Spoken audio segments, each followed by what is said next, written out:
11 இந்த நிகழ்வு தொடங்குவதற்கு முன்னால் தான் 5ஆம் வகுப்பு படிக்கும் போது ஆங்கிலேயருக்கு ஆதரவாக தனது பள்ளியில் நடந்த கூட்டத்தை எதிர்த்து வந்தே மாதரம் என்று முழக்கமிட ஆசிரியர்கள் கண்டுகொள்ளாமல் இருக்க வந்திருந்த ஆங்கிலேய அரசுக்கு ஆதரவான காவலர்கள் அவரை அடிக்க தனக்கு பிடித்தது காந்தியடிகள் கொள்கைகளால் ஈர்க்கப்பட்ட அவர் அதைத் தொடர்ந்து நேருவினுடைய சோசலிச கொள்கையால் ஈர்க்கப்பட்டு பின்னால் பொது உடைமைவாதியாக மாறினார். இவர் கலங்கியது வாழ்க்கையில் இருமுறைதான். ஒன்று தன்னுடைய மாமனார் இறந்தபோது, மற்றொன்று தன்னுடைய துணைவியார் இறந்தபோது. ஏனென்று சொன்னால் தனக்கு பெண் கொடுப்பதற்கு யாரும் தயாராக இல்லாத நிலையில் இவருடைய மாமனார் மனமோந்து இவருடைய துணைவியாரை இவருக்கு பெண் கொடுக்க விரும்பினார். எல்லோரும் அவருடைய மாமனாரிடம் கேட்டார்கள், இந்த மாதிரி ஊர் சுற்றி கொண்டிருக்கிற ஒரு அரசியலில் இருக்கிற ஒரு மறைமுக இயக்கத்தில் இருக்கிற ஒருவருக்கு பெண் கொடுக்கிறாயே என்று கேட்டபோது, என் மகள் வீட்டுக்கு, என் மருமகன் நாட்டுக்கு என்று அவருடைய மாமனார் சொன்னார். அப்படித்தான் அவருடைய வாழ்க்கை தொடங்கியது. நெல்லை சதி வழக்கு, அதில் குற்றம் சாட்டப்பட்டவர் அந்த காவலர்களால், போலீஸ் அதிகாரிகளால் சிகரெட் நெருப்பால், அதனால பெரிய மீசை வச்சிருப்பார், அதை சுட்டு அந்த மீசை அவருக்கு இல்லாமல் போனது. பின்னால் அவர் மீசை வைத்துக் கொள்வதே இல்லை. 3 முறை தேர்தலில் நின்றால் 3 முறை தோற்றார். இந்த நாடு அதான். நீங்க கொஞ்சோண்டு யோசிச்சு பாருங்க. இன்னைக்கு எல்லாரும் நல்ல கண்ணா ஐயா ஐயாங்கிறோம், ஆனா அந்த நாட்டில் அவர் ஜெயிக்க வைக்க ஆகல. நடந்து போவார், பஸ்ல போவார். அப்படி போறப்ப ஒரு தமிழ் ஆர்வலர், அவருடைய பெயர் ஸ்டூடெண்ட் செராக்ஸ் அருணாச்சலம், அவர் பார்த்துட்டு என்ன இவர் இப்படியே இருக்காரு அப்படின்னு சொல்லிட்டு ஒரு டவேரா கார் வாங்கி தர்றார். கார் வாங்கி தர்றதுக்கு போய் கேட்கும்போது அவருடைய அந்த இந்திய கம்யூனிஸ்ட் கட்சியினுடைய நண்பர்கள் ஒத்துக்க மாட்டாருன்னு சொல்றாங்க. இல்ல, அவர்கிட்ட நான் அந்த காரை எப்படியும் கொடுத்துருவேன் அப்படின்னு அவரு முயற்சி பண்றார். ஒரு விழாவில் கலைஞர் முதலமைச்சராக இருக்கிறப்ப போய் சொல்றாரு, இந்த மாதிரி அவர் போறாரு, எனக்கு கஷ்டமா இருக்கு அப்படின்னா, சரி நீ காரை கொடுத்துட்டு போயிடுவ, அதுக்கு டீசலும் டிரைவரும் யார் போடுறது? அவர் கலைஞருக்கே உள்ள அந்த அதி உன்னத புத்திசாலிட்டாங்க. அதை நான் பார்த்துக்கிறேன் ஐயாங்கிறார். அப்படின்னா சரி கூட நான் சாவியை கொடுத்துட்றேன் அப்படின்னு சொல்லி அந்த மேடையில அந்த சாவியை நல்லக்கண்ணு, ஏன்னா கலைஞர் கொடுத்தால் நல்லக்கண்ணு மறுக்க மாட்டாருங்கிற ஒரு நம்பிக்கையில நல்லக்கண்ணு ஐயாட்ட கொடுக்குறாங்க. நல்லக்கண்ணு ஐயா அந்த சாவியை வாங்கிக்கிறார். மறுநாள் அந்த கார் இந்திய கம்யூனிஸ்ட் கட்சியினுடைய அலுவலகத்தில் ஒப்படைக்கப்படுகிறது. அந்த காரை அவர் கொடுத்துடுறார். ஒரு முறை நான் ஐயாவை நேரில் பார்த்தது, முதலா பார்த்தது நம்ம பாபநாசம் மகாலட்சுமி தேட்டர்கிட்ட ஒரு சின்ன சூட்கேஸ் எடுத்துக்கிட்டு நடந்து வந்துட்டு இருந்தார். என்ன இவர் நல்ல கண்ணு மாதிரி இருக்காரு அப்படின்ட்டு பார்த்தா நல்ல கண்ணு தான். பைரனைக்கா வீட்டுக்கு அவர் நடந்து தான் போனார். ட்ரெயினை விட்டு இறங்கியோ ஏதோ அந்த இடத்துல நடந்து போனார். தொடர்ந்து அவரை ஒரு முறை தமிழ் மக்கள் கலை விழாவுக்கு நம்ம கூப்பிட்டோம். வர மகிழ்ச்சியோட ஒத்துக்கிட்டார். சென்னையில் அவர் போய் பார்க்கும்போது எல்லாத்தையும் கேட்டார். அதுக்கு முதல் வருஷத்துக்கு பத்திரிக்கை இதெல்லாம் எப்படி பண்றீங்க அப்படின்னு வியதுக்கு நான் கண்டிப்பா வர்றேன் அப்படின்னாரு. ஆனா இன்னைக்கு மத்தியானம் அவருக்கு கால், இந்த தொடையிலேருந்து கால் வரைக்கும் வீங்கி போச்சு. வர முடியலன்னா அப்புறம் அவர் செய்தியை எனக்கு போன்ல சொன்னாரு. நிகழ்ச்சி முடிஞ்ச மறுநாள் போட்டு திங்கட்கிழமை காலையில நானும் நம்முடைய புகழும் போய் அவர் வீட்டுல பார்த்தா அவருக்கான ஷீல்டு எல்லாம் கொடுப்போம். ஐயோ இதுக்காகவா நீங்க அங்கேயிருந்து இங்க இவ்வளவு கஷ்டப்பட்டு வந்தீங்கன்னு சொல்லிட்டு எங்க நாங்க 10 மணிக்கு போனோம். 1 மணி வரைக்கும் அவரோட அறை ஒரு சாதாரண ஒரே புஸ்தக ஸ்டாண்ட் புத்தகம் தான் ஃபுல்லா இருந்துச்சு. எங்களுக்கு டீ வாங்கி கொடுத்து, அதை விட முக்கியம் நாங்க வெளியில வரும்போது எங்களை வந்து வாசல் வரைக்கும் வழி அனுப்பி வைத்தார். அந்த உன்னதமான மனிதர் இறந்து விட்டார். சிந்தனை களத்தில் அவருக்கு வீர வணக்கம் செலுத்துவது என முடிவு செய்து இப்போது ஐயா அவர்களுக்கு வீர வணக்கம் செலுத்தும் போதுதான் 1 நிமிடம் அமைதி காக்க அன்போடு வேண்டுகிறோம்.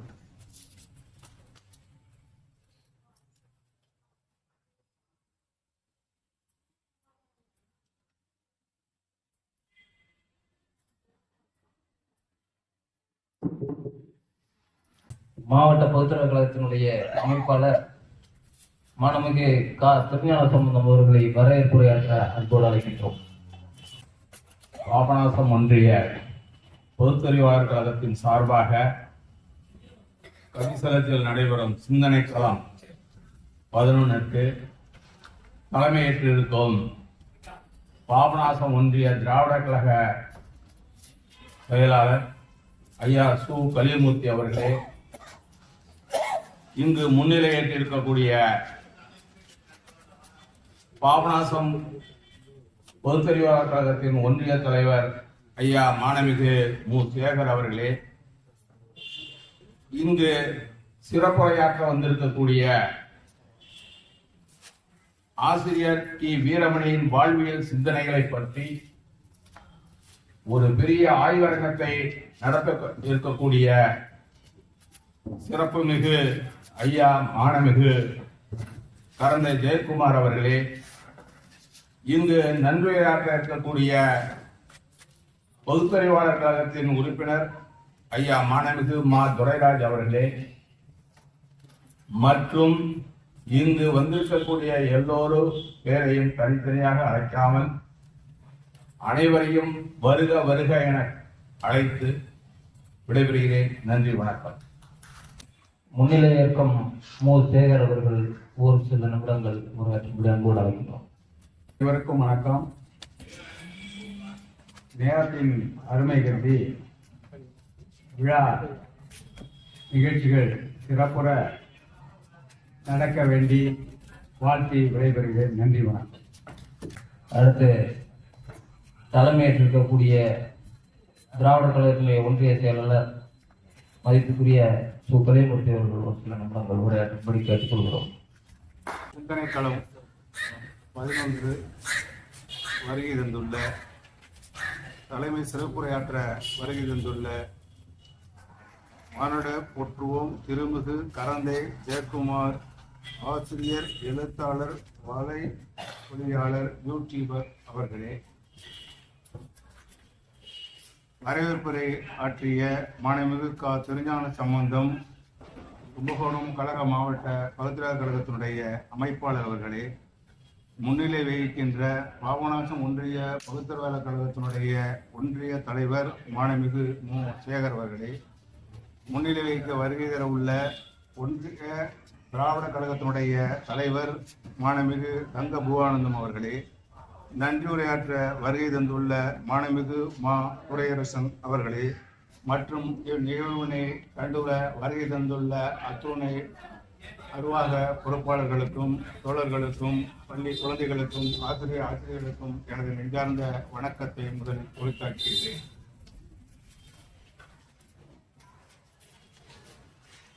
இது போன்ற சிந்தனை களத்தில் நாம் ஒவ்வொரு மாதமும் ஒரு குறிப்பிட்ட தலைப்பின் அடிப்படையிலே நாம் கலந்துரையாடல் என்ற முகமாக இந்த சிந்தனை களம் நடைபெற்று வருகின்றது.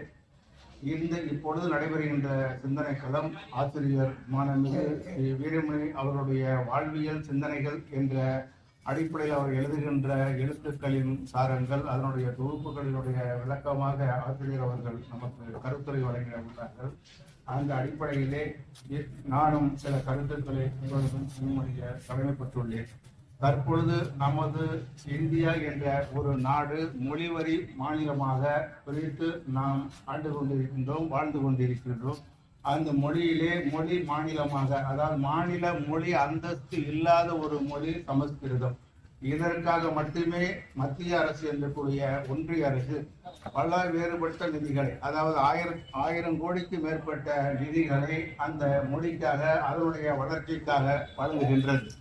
ஆனால் நமது தமிழ் மொழி கிட்டத்தட்ட 11 கோடி மக்கள் வாழ்கின்ற இந்த தமிழ் மொழியை பயிற்றுவிக்கின்ற, பின்பற்றுகின்ற, பேசுகின்ற நமக்கு 100 கோடி 150 கோடி, இது போல தெலுங்காக இருக்கட்டும், உருதுவாக இருக்கட்டும், கர்நாடக மொழி, மலையாளமாக இருக்கட்டும், கேரள மொழியாக இருக்கட்டும், அனைத்து மொழிகளுக்கும் உரிய நிதியை மொத்தம் 150 கோடிக்கு உட்பட்டு வழங்குகின்ற ஒரு ஒன்றிய அரசு ஒரு குறிப்பிட்ட மொழிக்கு, சமஸ்கிருதம் என்ற மொழிக்கு, அதுவும் மக்களால் பேசப்படுகின்ற மொழி என்றால் ஒரு 2250 மக்களுக்கு உட்பட்ட மக்கள் தான் அதனை பேச்சு வழக்கில் பேசுகின்றார்கள். எழுத வடிவம் முழுமையாக இல்லாத, நூல் வடிவம் இல்லாத ஒரு மொழிக்கு மட்டும் ஆயிரக்கணக்கான கோடி ஒரு ஒன்றிய அரசு நம்முடைய 140 கோடி மக்களுடைய நிதி ஆதாரத்தை கொண்டு அதிலிருந்து அவர்கள் அந்த குறிப்பிட்ட மொழிக்காக மட்டுமே வழங்குகின்றார்கள். இது எந்த அடிப்படையில் என்றால் அது அவர்களுக்கு மட்டும்தான் தெரிந்த ஒரு நிலையாக இருக்கின்றது. இதில் நாம் எவ்வாறு எடுத்துக்கொள்வது என்று நாம் பார்ப்போமேயானால், எவ்வாறு கேட்பது என்ற நிலையிலேயே நாம் இருக்கின்றோம்.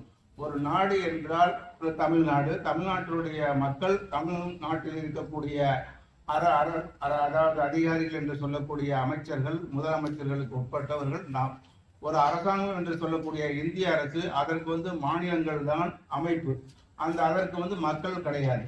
அப்ப அரசுக்கு தான் தேவையான நிதி உதவியை அவர்கள் அளிப்பதற்கு தனக்கு வருகின்ற நிதி ஆதாரத்தை பெருக்கிக் கொண்டு அதனை பின்பற்றி செயல்படுத்த வேண்டிய ஒழிய, அவர்கள் ஒரு மாநிலத்திற்கு தர வேண்டிய நிதியை கூட ஒதுக்கீடு செய்யாமல் ஒரு குறிப்பிட்ட மொழிக்காக ஒரு குறிப்பிட்ட நிதியை தேவைக்கும் அதிகமாக செய்கின்ற மனநிலையிலே அவருடைய செயல்பாடு இருக்கின்றது என்றால், அவர்கள் மக்களுக்காக செயல்படுகின்ற ஒரு நிலையிலிருந்து பின்தங்கி செல்கின்றார்கள் என்ற நிலையை நாம் உணர வேண்டும். ஏன் அவ்வாறு அவர்களுடைய மனநிலை ஏற்கின்றது, அவ்வாறு ஏன் செயல்படுகின்றார்கள் என்பதை நாம் எண்ணும் பொழுது அந்த சிந்தனை அவருக்கு வருகின்றது. அந்த நிர்வாக அமைப்பிலே இருக்கக்கூடிய நபர்களின்பால் அந்த அமைப்பு உள்ளிருத்தப்படுகிறது என்பதுதான் இதனுடைய அடிக்கொள்ளப்பட்ட செயல்பாடாக அமைகின்றது. நிர்வாக செயல்பாடுகளை செய்கின்றவர்கள் அனைத்து மக்களுக்குமான சிந்தனை உடையவர்களாக இருப்பார்களே ஆனால் நமது ஒட்டுமொத்த இந்திய நாடும் ஒரே போக்கில் ஒரே சமுதாய உணர்வோடு செயல்படுவதற்கு முழுமையான வாய்ப்பு இருக்கும். ஆனால் நான் இருக்கின்றேன் என்றால் என்னுடைய குழந்தைகள், நான் சார்ந்த அமைப்பு, அவர்கள் மட்டுமே நன்றாக இருக்க வேண்டும் என்ற மனநிலையை நான் ஒரு நிர்வாகத்தை நடத்துவேனே ஆனால் மற்றவர்களிருந்து பெறக்கூடிய நிதி ஆதாரத்தை இந்த குறிப்பிட்ட நபர்களுக்காக நான் பயன்படுத்துவேனால் சரியான தலைவராக நான் இருக்கவே முடியாது. 10 பேரிடம் வாங்குகின்ற நிதியை அந்த 10 பேருக்கும் பயனுள்ள வழியிலே செய்ய வேண்டும்.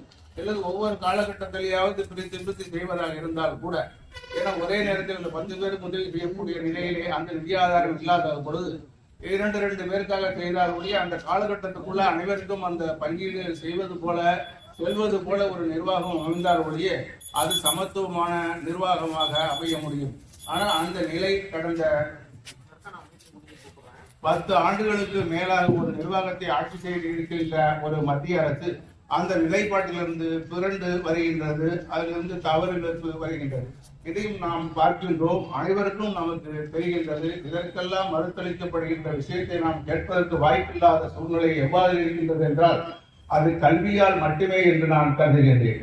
நமது சமுதாயத்திற்கு கல்வி முழுமையாக கிடைக்கப்பெறுகின்ற நிலையில்தான் எது தவறு சரி என்று நாம் சிந்திக்கக்கூடிய மனப்பக்குவத்தை பெற முடியும்.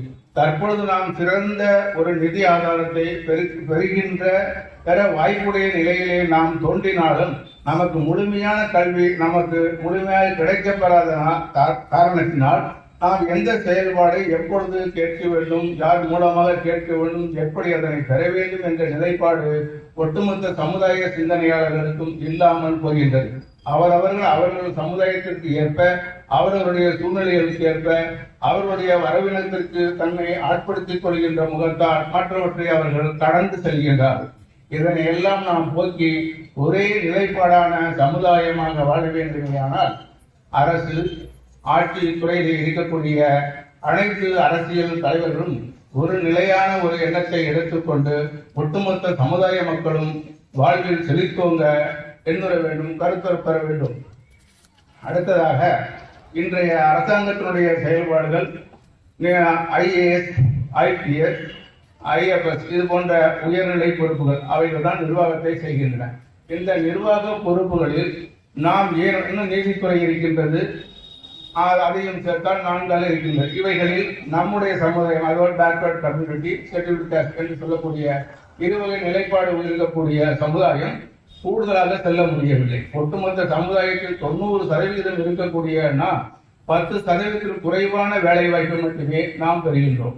ஆனால் 10% பெறக்கூடிய ஃபார்வர்டு கமிட்டி என்று சொல்லக்கூடிய முற்பட்ட உறுப்பினர் 90% மேற்பட்ட பொறுப்புகளில் உட்கார்ந்திருக்கின்றார்கள். இதற்கு என்ன காரணம் என்பதை நாம் உணர வேண்டும். நாம் படிக்கவில்லையா, இல்லை நமக்கு படிப்பறிவு குறைவாக இருக்கின்றதா?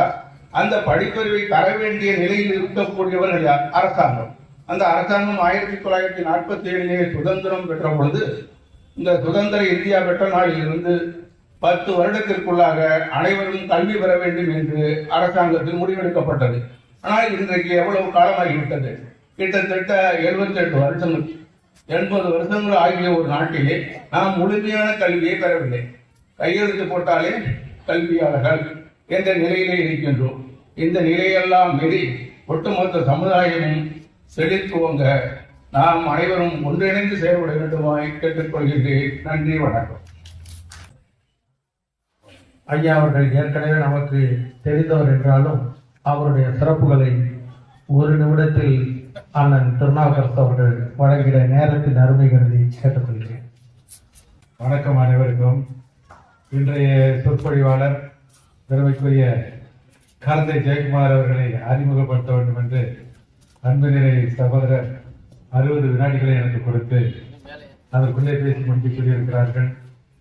சொல்லப்போனால் இது ஒரு 10 மணித்துளிகளாவது பேச வேண்டிய ஒரு அறிமுகமாக இருக்கும் என்று நான் மனதார நம்புகிறேன். இருப்பினும் சொல்ல வேண்டிய சிலவற்றை சொல்கிறேன். கரந்தை ஜெயக்குமார் அவர்கள் கரந்தை தமிழ் சங்கத்திலே உமா மகேஸ்வரர் பள்ளியிலே கணித ஆசிரியராக பணியாற்றி ஓய்வு பெற்றவர். அந்த கரந்தை தமிழ் சங்கத்திலே கணித ஆசிரியராக இருந்தாலும் அதிலிருந்து வெளியாகக்கூடிய உலக அளவிலே தமிழ் பெருமக்கள் அறிந்த தமிழ் பொழி என்ற இதழின் எடிட்டராக இருந்து, பார்வையாளராக இருந்து, அதனுடைய பல்வேறு வளர்ச்சி பணிகளிலே செயல்பட்டவர்கள். பள்ளியை விட்டு வெளியில் வந்த பிறகு ஆய்வு பணியிலே கணித மேதை ராமானுஜத்தை பற்றி எம்பில் ஆய்வு செய்து அதனை ஒரு நூலாக வெளியிட்டிருக்கிறார்கள். அது இல்லாமல் பல்வேறு தலைப்புகளிலே நூல்கள், ஒரு 10-12 நூல்கள் வெளியிட்டிருக்கிறார்கள். பல நூல்கள் அமெரிக்கானிலே படிப்பதற்கு ஏற்பாடு செய்து கொடுத்திருக்கின்றார்கள். இது அல்லாமல் நவீன தொழில்நுட்பத்தினுடைய ஆதரவோடு ஊடகத்திலே கரந்தை ஜெயக்குமார் என்பவர் உலக அளவிலே தெரிந்த ஒரு பெயர். உலக அளவிலே நடக்கக்கூடிய கருத்தரங்குகளிலே கூட கலந்து கொள்ளக்கூடிய வாய்ப்பு அவருக்கு நிறைய உண்டு. அதற்கு முன்பாக புதுக்கோட்டை, சென்னை, பல்வேறு தமிழ் அமைப்புகளோடு, பெரிய தமிழ் அறிஞர்களோடு நிறைய தொடர்புள்ளவர். இன்றும் எல்லாருக்கும் அண்மையிலே மறைந்த கவிஞர் ஈரோடு தமிழன்பன் அவர்கள், நான் ஒரு முறை சென்னைக்கு போயிருந்த போது நீங்க எந்த ஊர்னு கேட்டாங்க. நான் இந்த மாதிரி தஞ்சாவூர்ல கரந்தை ஜெயக்குமார் திருமணம் என்று கேட்டாங்க. என்னுடைய மைத்திரர் தான் சொன்னேன். அது ஒரு தகவலுக்காக சொல்லவில்லை, உறவு பெருமைக்காக சொல்லவில்லை. தஞ்சாவூரில் நான் போய் பழகிய பிறகு தமிழ் அமைப்புகள் எல்லாவற்றிலும் என்னை அறிமுகப்படுத்தியது கரந்தை ஜெயக்குமார் தான். அப்பொழுது அவர் என்னை சொல்லும் போது மரியாதை நிமித்தமாக உறவு பெயரை சொல்லி அத்தான் என்றுதான் எல்லாரும் சொல்வார்கள். இன்றைக்கு என்ன ஆகிவிட்டது என்றால், தஞ்சாவூரில் இருக்கக்கூடிய எல்லா அமைப்புகளிலும் என்னை வரவேற்புரையை சொல்லும் போது அன்புள்ள அத்தான் அவர்களை வழிகாட்டு கூப்பிட ஆரம்பித்து விட்டார்கள். எப்படி மோகனுக்கு கணேசன் ஒரு அத்தானோ அதே போல கரந்தை ஜெயக்குமாருக்கு நான் ஒரு அத்தான் தஞ்சாவூர்ல. கரந்தை ஜெயக்குமாருடைய ஊடக பணி என்பது தஞ்சையில் இருக்கக்கூடிய தமிழ் அமைப்புகள் எல்லாவற்றையும் உலக அளவுக்கு அறிய செய்த, யூடியூப் வழியாக அறிய செய்த பெருமை. எனவே எல்லா தமிழ் அமைப்புகளும், நான் சொன்னது ஏறக்குறைய ஒரு 20 பெரிய தமிழ் அமைப்புகள் எல்லாமே கரந்தை ஜெயக்குமார் இல்லை என்றால் ஏதோ கை ஒடிந்தது போல உணர்வார்கள். ஏதாவது ஒரு கூட்டத்துக்கு இப்ப தற்செயலாக சென்னைக்கு ஒரு சொந்த வேலையாக போயிருந்தார், 15 நாள் வரவில்லை என்றால் செல்கின்ற இடமெல்லாம் கரந்தை ஜெயக்குமார் என்ன கேட்பார்கள். அந்த அளவுக்கு. இரண்டாவது, அவருடைய எழுத்து ஆளுமை என்பது பலர் அறிந்தது. அவர் எழுதக்கூடிய அவருடைய பிளாக் ஒன்று வைத்திருக்கிறார், வலைப்பு, கரந்தை ஜெயக்குமார் வலைப்பு. ஏறக்குறைய 60,000 பேருக்கு மேல் அதை பார்வையிட்டிருக்கிறார்கள். அதுல வந்த கட்டுரைகள் எல்லாம் பெரும்பாலான தமிழகத்துடைய தலைசிறந்த நூல்களை பற்றி, பல்வேறு தமிழ் அறிஞர்களை பற்றி நுணுக்கமாக சொல்ல அந்த எழுதுகின்ற கரந்தை ஜெயக்குமாருக்கு என்று ஒரு தமிழ் நடை அமைப்பு இருக்கிறது. அது எல்லா தமிழ் அறிஞர்களுக்கும் ரொம்ப பிடித்த ஒன்று. அந்த வகையிலும் சரி, பேச்சாற்றலும் சரித்தவர் அல்ல, மிக அருமையாக பேசக்கூடியவர். எனவே 59 வினாடி முடிந்து விட்டதால் என்னுடைய 60வது வினாடியில் கலந்து ஜெயக்குமார் அவர்கள் சிறந்த அறிவாளி, சிறந்த கணித ஆசிரியர், மாணவர்கள் மனம் கவர்ந்த ஆசிரியர், எல்லாவற்றுக்கும் மேலாக உறவுக்கு உறவான எனக்கு ஒரு மைத்திரன் என்று சொல்லி மோகன் அவருக்கு நன்றி சொல்லி விடைபெறுகிறேன். நன்றி. நேரத்தின் அருமையை உணர்த்திய அண்ணனுக்கு நன்றி.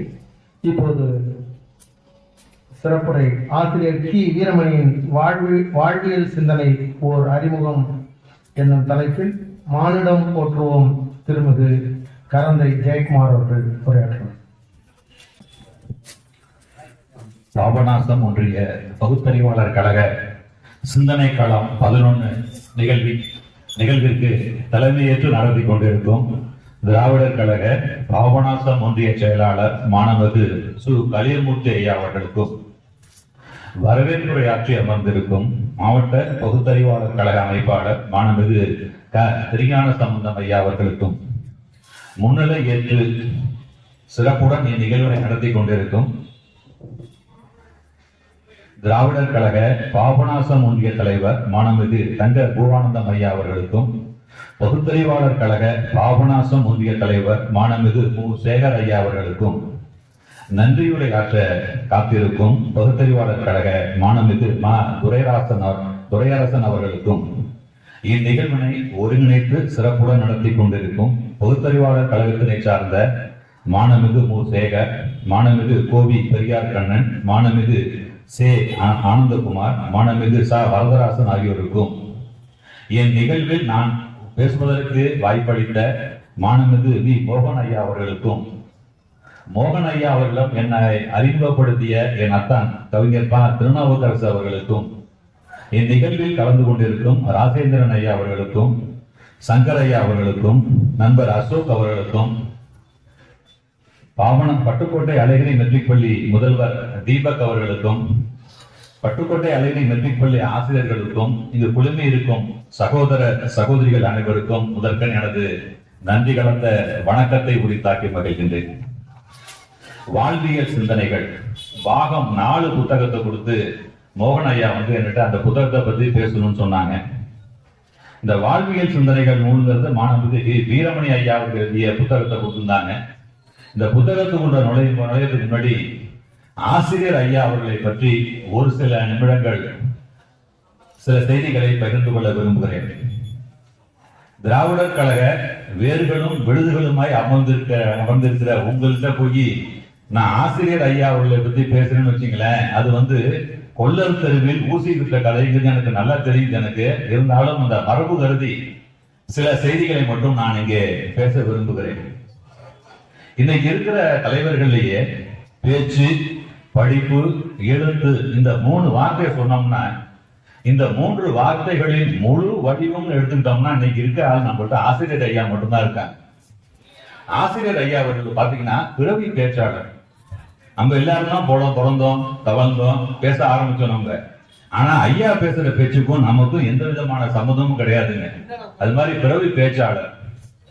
ஆசிரியர் ஐயா அவர்கள் பேச ஆரம்பிச்சாங்கல்ல, மேடையில பேச்சுங்கிறது எப்ப ஆரம்பிச்சுன்னு கேட்டீங்கன்னா ஆச்சரியமா இருக்கும். உங்களுக்கு எல்லாம் தெரிஞ்சிருக்கும். 2ஆம் வகுப்பு படிக்கும் போது அவங்க பேச ஆரம்பிச்சாங்க. மேடை பேச்சுங்கிறது ஆசிரியரோட மேடை பேச்சு 2ஆம் வகுப்பு படிக்கும் போது 7 வயசு இருக்கும். அவர் படிச்ச பள்ளிக்கூடத்தோட தலைமை ஆசிரியர் பேர் புதூர் சுப்பிரமணியம்னு ஒருத்தர். அவர் தான் முதல்ல பார்த்தா இந்த பையன் துருத்துருன்னு இருக்கான, நல்லா பேசுறாப்புலையே, கொஞ்சம் பயிற்சி கொடுத்தா நல்லா சிறப்பா பேசுவாப்புலன்னு அவர் தான் இவர்கிட்ட அந்த பேச்சு திறமைய முதல்ல அடையாளம் கண்டுபிடிச்சுங்க பேச வச்சார். எப்பங்க முதல்ல பள்ளியில ஒரு போட்டி நடக்குது, பேச வைக்கிறாருங்க. அந்த பையன் நின்று பேசுனா 2வது வயசுல இருக்கவங்களுக்கு ஆளு தெரியல, அந்த அளவுக்கு ரொம்ப சின்ன பையன். பார்த்தாரு அங்க இருக்க டேபிள் இருக்குல்ல, டேபிள்ல தூக்கி நிக்க வச்சாரு அந்த பையனை. திடீர்னு பேசுப்பானாரு. பேசினா பாருங்க அருமையான பேச்சு. 7 வயசுல பேச ஆரம்பிச்சாருங்க. 3 வருஷத்துல எங்க போயினார் தெரியுமா, தந்தை பெரியார் முன்னிலையில போய் பேச ஆரம்பிச்சாரு. 2ஆம் வகுப்புல பேச ஆரம்பிச்சவரு 5ஆம் வகுப்பு வரது உள்ள 10 வயசுல தந்தை பெரியார் முன்னிலையில பேசுறாருங்க. எங்கன்னா கடலூர் திராவிடர் மாநாட்டுல 1944ஆம் ஆண்டு நடந்த கடலூர் திராவிடர் மாநாடு. திராவிடர் கழகம் ஆரம்பிக்கல, அதுக்கு முன்னாடி நடந்த திராவிடர் மாநாட்டுல பேசுறாரு. பேச்சுனா பின்னி எழுதுறாருங்க. அவரு ஒரு ஆயிரக்கணக்கான மக்கள் குழுமி இருக்காங்க அந்த இடத்துல. எல்லாம் பார்த்து வியந்து போயிடறாங்க. என்ன ஒரு பொடி பையன் இந்த பேச்சு பேசுறாப்லையே, இன்னும் அசந்து போயிடுறாங்க. ஆசிரியரையா பேசினதுக்கு அப்புறம் யாரு பேச வரான்னு பாத்தீங்கன்னா அறிஞர் அண்ணா பேசுறாரு. அவர் எப்படி பேசுறாருனாங்க, ஆசிரியர் தான் தன்னோட பேச்சை ஆரம்பிக்கிறாரு. அவர் என்ன சொல்றாரு, இப்போது பேசிய சிறுவன் பேசினாப்லயே அந்த பையன் மட்டும் காதில கமண்டலம், காதில வந்து குண்டலமும், நெற்றியில திருநீரு, கழுத்துல ருத்ராட்சம் மட்டும் பேசியிருந்தாப்லன்னா போட்டிருந்தாப்லன்னா எல்லாரும் சொல்லியிருப்பாங்க, இவர் இந்த காலத்துல ஞானப்பால் குறித்த திருஞான சம்பந்தம் சொல்லியிருப்பாங்க. நல்ல வேளை இந்த பையன் அதெல்லாம் பேசவே இல்லை. இதெல்லாம் இவர் பேசினாலே தெரியுது, இந்த பையன் ஞானப்பால் குடிச்ச திருஞான சம்பந்தம் இல்ல, இவர் பெரியாரோட பகுத்தறிவு பால் குடிச்சவர்னு தெரியுதுன்னு சொல்லி இந்த சின்ன பையனை பத்தி அறிஞர் அண்ணா ஒரு 5 நிமிஷம் பேசுறாருங்க. அவர் அந்த அளவுக்கு பேச்சாற்றல் மிக்கவர் நம்ம ஆசிரியர் ஐயா அவர்கள். அதே ஆண்டு என்ன செய்யறாங்கன்னா, சேலத்துல நீதி கட்சியோட 16வது மாநாடு நடக்குது. இந்த மாநாட்டுல தான் திராவிடர் கழகம் தோற்றம் பெறுகிறது. அந்த மாநாட்டுல பேசுறாப்புல இந்த பையனும் போறாப்புல ஒரு முக்கியமான தீர்மானம் கொண்டாடுறாங்க. நீதி கட்சி இருக்கு பாத்தீங்களா, நீதி கட்சியை சேர்ந்தவங்க எல்லாம் அப்ப வந்து பாத்தீங்கன்னா சுதந்திர போராட்டத்தில் ஈடுபட்டவர்கள் அல்ல, இவங்க எல்லாம் வந்து பார்ப்பனர் அல்லாதவரோட முன்னேற்றத்திற்காக பாடுபடுறதுதான் நீதி கட்சி. இவங்க என்ன செய்வாங்கன்னா, ஆங்கிலேய அரசுக்கு இணக்கமாக இருந்து ஆங்கிலேய அரசு கொடுத்த சர் பட்டம், திவான் பகதூர், ராவ் பகதூர், ராவ் சாஹிப், கான் சாஹிப் நிறைய பட்டங்கள் இவங்களுக்கு கொடுத்திருக்காங்க.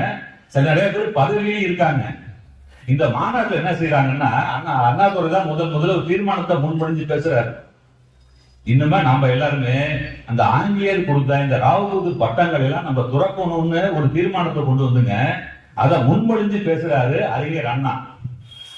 இந்த தீர்மானத்தை வழிமொழிஞ்சு பேசுறது யாருன்னு கேட்டீங்கன்னா, நம்ம ஆசிரியர் வயசு 10 இருப்பார். இவர் தான் இந்த தீர்மானத்தை வழிமொழிந்து என்னென்ன காரணங்களுக்காக இந்த பட்டங்களை எல்லாம் துறக்கணும்னு பேசுறாரு. அந்த அளவுக்கு பெரியார்கிட்ட நெருங்கி போயிட்டாரு. பெரியார்கிட்ட ஒரு குணம் என்னன்னா, ஒரு திறமையான ஆளுன்னு தெரிஞ்சுன்னா அதுக்கப்புறம் விடமாட்டாரு, அவரு பக்கத்திலேயே தூக்கி வச்சுக்கிறாருங்க. இது மாதிரி ஆளு என்ன செய்யறாருன்னு 1960ஆம் ஆண்டு திராவிடர் கழகத்தோட பொதுச் செயலாளராக என்ன செய்யறாருங்க பெரியார் நியமிக்கிறார். அது 2 வருஷத்துல என்ன செய்யறாரு, 1962ஆம் ஆண்டு விடுதலை இதுல வந்து வீரமணி ஐயாட்ட முழுசா ஒப்படைச்சிடறார். ஐயா ஒப்படைக்கும் போது பாத்தீங்கன்னா விடுதலை இதழ் வந்து நஷ்டத்துல போயிட்டு இருக்கு. எத்தனை லட்சம் பணம் போட்டாலும் சரி அந்த பணத்தை அந்த இதுல இருந்து காசு தேரவே இல்லைங்க, நஷ்டத்துல போயிட்டு இருக்க நேரத்துல ஆசிரியர் ஐயா சொல்றாரு, இந்த இதழோட பொறுப்பை நான் எடுத்து நடத்துறேன் பெரியார்ட்ட போய் சொல்றாரு. பெரியார் என்ன செய்யறாரு, எல்லாத்தையும் ஒப்படைக்கிறார். சும்மா இல்ல, முழுசா ஒப்படைக்கிறார் அவர்கிட்ட. இனிமே நான் வந்து விடுதலை இதெல்லாம் குறிப்பிட மாட்டேன், முழு நீதான் உண்மை. அத வீரமணி ஐயாட்ட ஒப்படைச்சிட்டு என்னைக்கு ஒப்படைச்சாரோ அன்னைக்கு விடுதலை இதெல்லாம் ஒரு கட்டுரை எழுதுறாங்க, பெரியார் ஐயா எழுதுறாங்க. அதோட தலைப்பு என்னன்னு பார்த்தோம்னா, ஒப்படைத்து விட்டேன்னு சொல்லிட்டு ஒரு கட்டுரை எழுதுறாங்க. அதை மட்டும் படிச்சு காமிக்கிறேன். கி வீரமணி அவர்கள் MA பட்டம் பெற்றவர், நல்ல கெட்டிக்கார தன்மையும் புத்தி கூர்மையும் உள்ளவர். அவர் MA பாஸ் செய்து வக்கீல் தொழிலில் இறங்கியவுடன் மாதம் 300 ரூபாய் 400 ரூபாய் வரும்படி வரத்தக்க அளவுக்கு தொழில் வளர்ந்ததோடு கொஞ்ச காலத்திலேயே மாதம் 500 1000 என்பதாக வரும்படி வளரும் நிலையில் தொழில் வளம் பெற்று வருபவர். இந்த நிலையில் அவர் ஒரு சாதாரண குடும்பத்தை சேர்ந்தவராகவும் இருந்து வருகிறார். இந்த நிலையில் சுயநலம் இல்லாது எவ்வித பொருள் ஊதியத்தையும் கருதாமல் பொது தொண்டு செய்ய ஒருவர் வந்தார், வருகிறார், வரக்கூடும் என்பது உவமை சொல்லக்கூட முடியாத ஒரு மாபெரும் காரியம் என்றே சொல்ல வேண்டும். அப்படிப்பட்ட ஒருவரை நாம் தக்கபடி பயன்படுத்திக் கொள்ளாவிட்டால் அது நம்முடைய அறியாமையாகவே முடியும் என்ற எண்ணத்தின் மீதே அவரை நாம் விடுதலை இதழின் ஆசிரியராகவும் பயன்படுத்திக் கொள்ள முன் வந்து, அடுத்த வார்த்தை தாங்க முக்கியம். என்ன சொல்றாரு, அவரை நம் விடுதலை இதழின் ஆசிரியராகவும் பயன்படுத்திக் கொள்ள முன் வந்து அவருடைய ஏகபோக ஆதிக்கத்திற்கு விடுதலையை ஒப்படைத்து விட்டேன். விடுதலை பத்திரிகையை நிறுத்தி விடாததற்கு இதுதான் காரணம். இனி விடுதலைக்கு உண்மையான பிரசுரகர்த்தாவாகவும் ஆசிரியராகவும் வீரமணி அவர்கள் தான் இருந்து வருவார். எந்த நிலையில் வீரமணி அவர்கள் இந்த பொறுப்பை ஏற்கிறார் என்றால், விடுதலையை நான் நிறுத்திவிடப் போவதை அறிந்த சிலர் விடுதலை பத்திரிகை காரியாலயத்தையும் அச்சு இயந்திரங்களையும் மாதம் ஒன்றுக்கு ரூபாய் 1000 முதல் 1500 ரூபாய் வரை வாடகைக்கு கேட்டுக் கொண்டிருந்த நிலையில் அதை வாடகைக்கு கொடுப்பதை விட நிறுத்தி விடுவதே எல்லோரும் நமக்கு வேண்டுகோளும் அறிவுரையும் விடுத்துக் கொண்டிருக்கும் நிலையில் இயக்க நலத்தையே முன்குறியாக கொண்டு பொறுப்பேற்க முன்வந்தார். ஆகவே விடுதலையின் 25வது ஆண்டு துவக்கத்தில் லட்ச ரூபாய்களை விடுதலை இதற்காக செலவிட்டு நஷ்டம் அடைந்த நிலையில் ஏற்க முன்வந்த வீரமணி அவர்களது துணிவையும் தியாகத்தையும் சுயநலமற்ற தன்மையும் கருதி விடுதலை இதழானது வீரமணி அவர்களிடம் ஒப்படைக்கப்படுகிறது. இன்னொரு கட்டுரை எழுதுகிறார். நஷ்டத்துல அந்த விடுதலை எங்கிட்டு இருக்கும் போது இவர் பொறுப்பேற்க முன் வந்து எடுத்துக்கிறாருங்க. தந்தை பெரியார் வந்து விடுதலை இதழை விட்டு ஒப்படைக்கும் போதுங்க சென்னையில இருந்து மட்டும் ஒரு பதிப்பு வந்துட்டு இருந்துச்சு. அதுவும் 4 பக்கம் தான். ஆசிரியர் ஐயா அவர்கள் பொறுப்பேற்று நடத்த ஆரம்பிச்சதுக்கு அப்புறம் பாத்தீங்கன்னா விடுதலை இதழோட பக்கம் 8 பக்கமாச்சு. இன்னைக்கு 8 பக்கம் வந்துட்டு இருக்குங்க. சென்னையில இருந்து வந்தது பார்த்தாரு, திருச்சியில இருந்து ஒரு பதிப்பு வர ஆரம்பிச்சு 2 பதிப்புகள நடத்த ஆரம்பிச்சாங்க. அன்னைக்கு ஆரம்பிச்சது தாங்க கிட்டத்தட்ட 63 வருடங்களுக்கு கடந்து இன்றும் விடுதலை இதழ வந்து ஐயா வந்து சிறப்போடு நடத்திட்டு இருக்காரு. இத்தகைய பெருமை வாய்ந்த அந்த விடுதலை இதழ்ல தொடர்ந்து கட்டுரைகள் எழுதிட்டு இருக்காங்க. அது மாதிரி கட்டுரைகள்லாம் தொகுத்து என்ன செய்யறாங்க, வாழ்வியல் சிந்தனைகள்ங்கிற பேர்ல பல பகுதிகள் புத்தகம் வந்துருச்சு. எனக்கு தெரிஞ்சு இப்ப 20 தொகுதிக்கு மேல அந்த புத்தகம் வந்துருச்சுங்க. கிட்டத்தட்ட 2000 கட்டுரைகளை வந்து புத்தகமா வெளிவந்துருச்சு. அது மாதிரி வந்த தொகுதிகள்ல 4வது பாகத்தை பற்றி இந்த புத்தகத்தை கொடுத்து ஐயா வந்து அதை பற்றி பேசணும்னு சொல்லியிருந்தாங்க. இந்த 4ஆம் பாகத்துல இருந்து சில செய்திகளை பார்ப்போம். ஐயாவோட நூலை விமர்சனம் பண்ற அளவுக்கு நமக்கு படிப்போ தகுதியோ எதுவுமே கிடையாது. இருந்தாலும் அந்த செய்திகளை மட்டும் நம்மகிட்ட சிலதை பகிர்ந்து கொள்ள விரும்புகிறேன். எல்லாருக்குமே தெரியுங்க, தந்தை பெரியார் ஒரு ஊருக்கு போனார்னா அந்த ஊர்ல இருக்கவங்க என்ன செய்வாங்கன்னா, ஐயா வந்து நம்ம வீட்டுக்கு வரணும்னு அவர் வீட்டுக்கு கூப்பிடுவாங்க.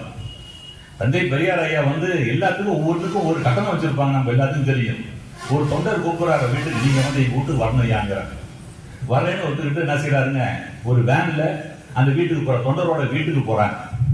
தனியாவ போவாங்க, ஒரு 10 பேரை அழைச்சிக்கிட்டு தொண்டர் வீட்டுக்கு போறாங்க. அவர் ரொம்ப பகிர்ந்து போய் ஐயாவை வரவேற்று உட்கார வச்சு எல்லாத்துக்கும் பேசி முடிஞ்சோன்னா ஒரு காப்பி கொடுக்குறாரு. அவருக்கு எல்லாத்துக்கும் காப்பி கொடுக்குறாங்க. காப்பி குடிக்கும்போது பெரியார் ஐயா வாங்கி குடிக்கிறாங்க, எல்லாம் வாங்கிட்டு இருக்காங்க. அதுல ஒருத்தர் மட்டும் வேண்டாங்க, எனக்கு காப்பி குடிக்கிற பழக்கம் இல்லை, எனக்கு காப்பி வேண்டாங்க. அவரு தொண்டர் திகைச்சு போறாங்க. ஒரு விருந்தாடி எல்லாத்தையும் கூப்பிட்டு வச்சிருக்கோம், ஒரு காப்பி வேணாங்கிறாரு.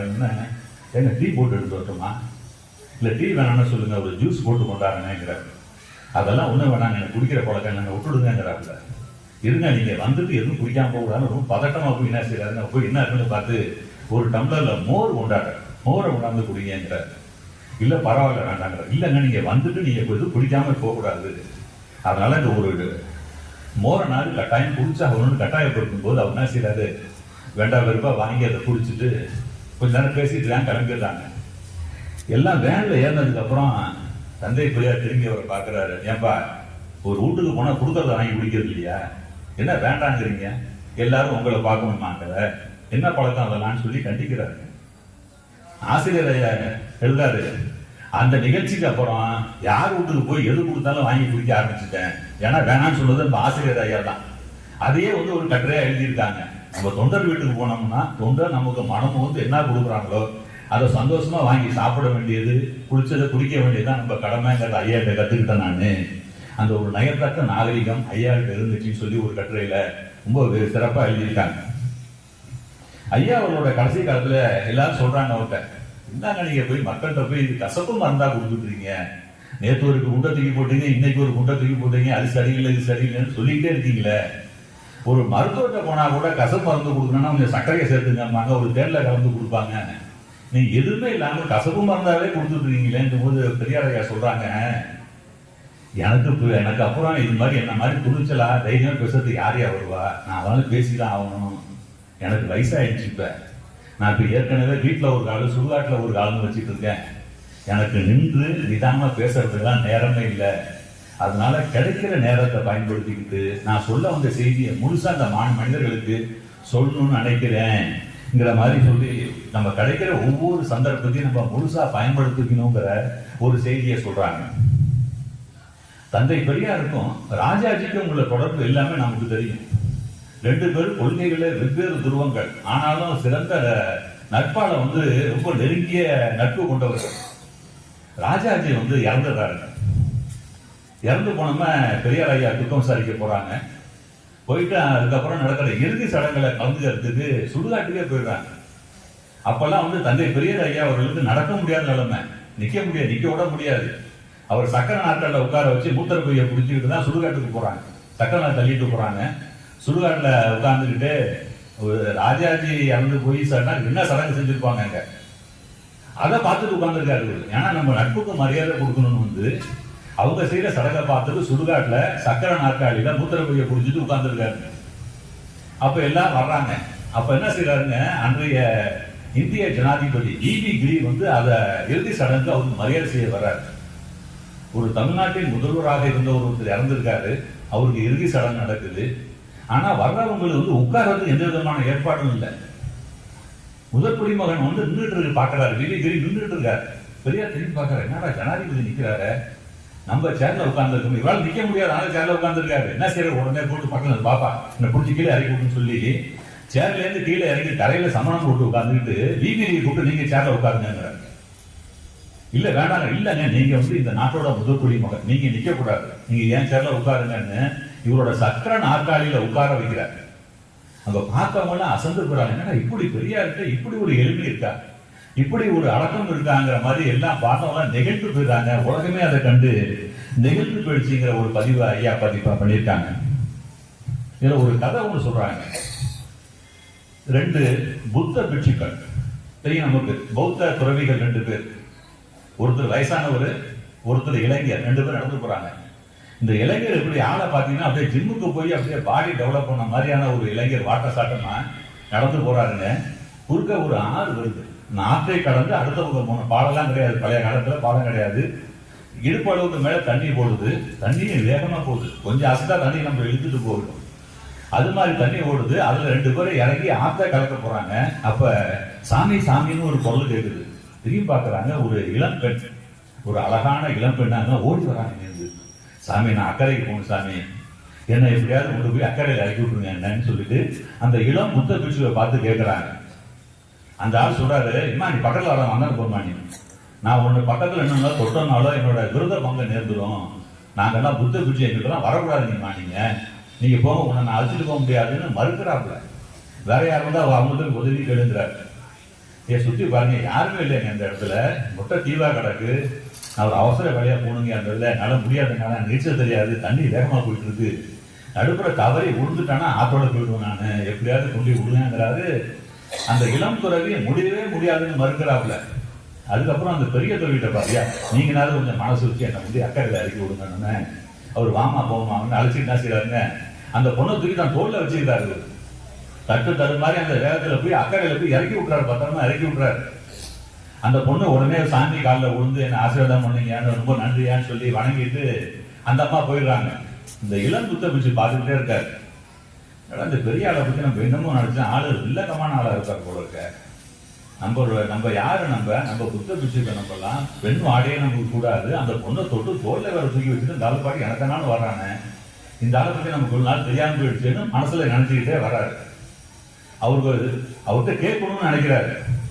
என்ன சாமி இப்படி ஒரு வேலையை பண்ணிவிட்டீங்க, நீங்க ஒரு பொண்ணை தொட்டு தூக்கி தோல்ல உட்கார்ந்துட்டு வரீங்களே, யாராவது பார்த்தா என்ன நினைப்பாங்கன்னு கேட்கணும்னு நினைக்கிறாரு. பயமா இருக்கு, கேட்டா தப்பா நினைச்சுட்டு என்ன பண்றாருன்னு பயங்கிறாரு.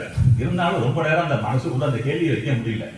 சரி நடக்குதுன்ட்டு கேட்கறாரு, என்ன சாமி இந்த மாதிரி பண்ணிவிட்டீங்க, அந்த பொண்ணை தூக்கி தோல்ல வச்சுட்டு வந்தீங்க, யாராவது பார்த்தாங்கன்னா நம்மளை பத்தி என்ன நினைச்சிருப்பாங்க கேட்டோன்னா அவரு சிரிச்சுட்டு சொல்றாரு, இப்ப அந்த பொண்ணு வந்து உதவின்னு கேட்டுச்சு, நான் தூக்கிட்டு வந்தேன், ஆனா கரையிலேயே அந்த அம்மாவை இறக்கி விட்டுட்டு அதை மறந்துட்டேன், ஆனா அந்த பொண்ணை நீ தான் இன்னும் விடாம தூக்கிட்டே வந்துட்டு இருக்க, நீ இறக்கி விடும் போது அந்த பொண்ணாண்டாலும்.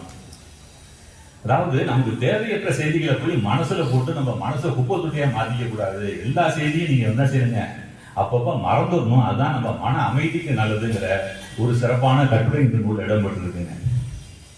நம்ம தினமும் காலையில் எழுந்திரிச்சு வெளியில போறோம், நிறைய நண்பர்களை சந்திக்கிறோம். அப்படி சந்திக்கும் போது என்னப்பா நல்லா இருக்கீங்களான்னு கேட்கறோமா இல்லையா, பாப்பா எப்படி இருக்கேன் சௌக்கியமானு கேட்கறோம், அவங்களும் நம்மளை பார்த்து எப்படி நல்லா இருக்கே சௌக்கியமானு கேட்கறாங்க. அது மாதிரி கேட்கறப்ப என்ன செய்யணும், நல்லா இருக்கேன்னு சொல்லிட்டு போயிடணும். அதை விட்டுட்டு அது ஏன்பா கேட்குற, ஒரு வாரமா எனக்கு சளி இருமல் லேசா ஜுரம் வர மாதிரி உடம்பெல்லாம் அனுப்பிட்டு இருந்துச்சு, டாக்டரை பார்க்க போனேன், மாத்திரை எழுதி கொடுத்தாரு, ஒரு வாரம் சாப்பிட்டேன், ஒன்றும் சரியாகல, திரும்ப முந்தா நாள் போனேன், ஒரு எக்ஸ்ரே எடுக்க போனாரு, எக்ஸ்ரே எடுத்தேன், மாத்திரை எழுதி கொடுத்தாருன்னு சொல்ல ஆரம்பிச்சீங்கன்னா செய்தி கேட்டவர் அடுத்த நாள் மெடிக்கல் அவரு மருத்துவரை பார்க்க போற மாதிரி ஆயிடும்.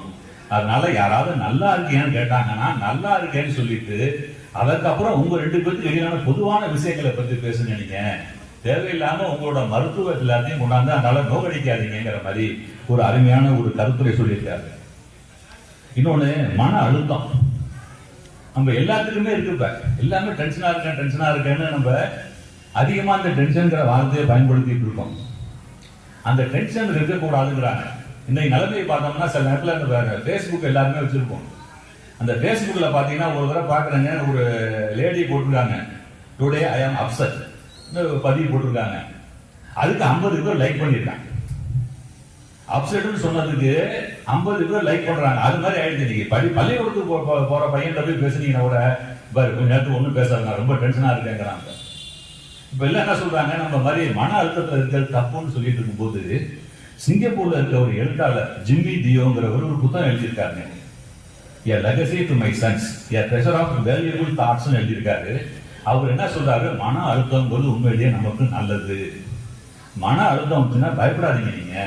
நீங்க என்ன செய்யணும், பகுத்தறிவை கொண்டு யோசனை பண்ணி பாருங்க. இந்த மன அழுத்தம் எதனால வந்துச்சு, இதுக்கு அடிப்படை காரணம் என்னன்னு யோசனை பண்ணி அந்த காரணத்தை நீக்கினீங்கன்னா நீங்க நிம்மதியா போயிடுவீங்க. அதனால மன அழுத்தத்தை கண்டு பயப்படாதீங்கன்னு சொல்லி அதை ஒரு மருத்துவ கட்டுரையா ஐயா எழுதியிருக்காங்க. இதுல நமக்குங்க தந்தை பெரியார் நினைச்சாலே நமக்கு நினைவுக்கு வர இன்னொன்னு அவரோட சிக்கனம் தான். அதை பத்தி ஒரு கட்டுரை எழுதியிருக்காங்க. தஞ்சாவூர்ல ஏற்கனவே பெரியார் ஐயா இருந்தப்போ ஒரு பொருளாளர் இருந்தாருங்க, காமா குப்புசாமின்னு தஞ்சாவூர்ல இருந்தாரு. பெரும் வணிகர் அவங்க.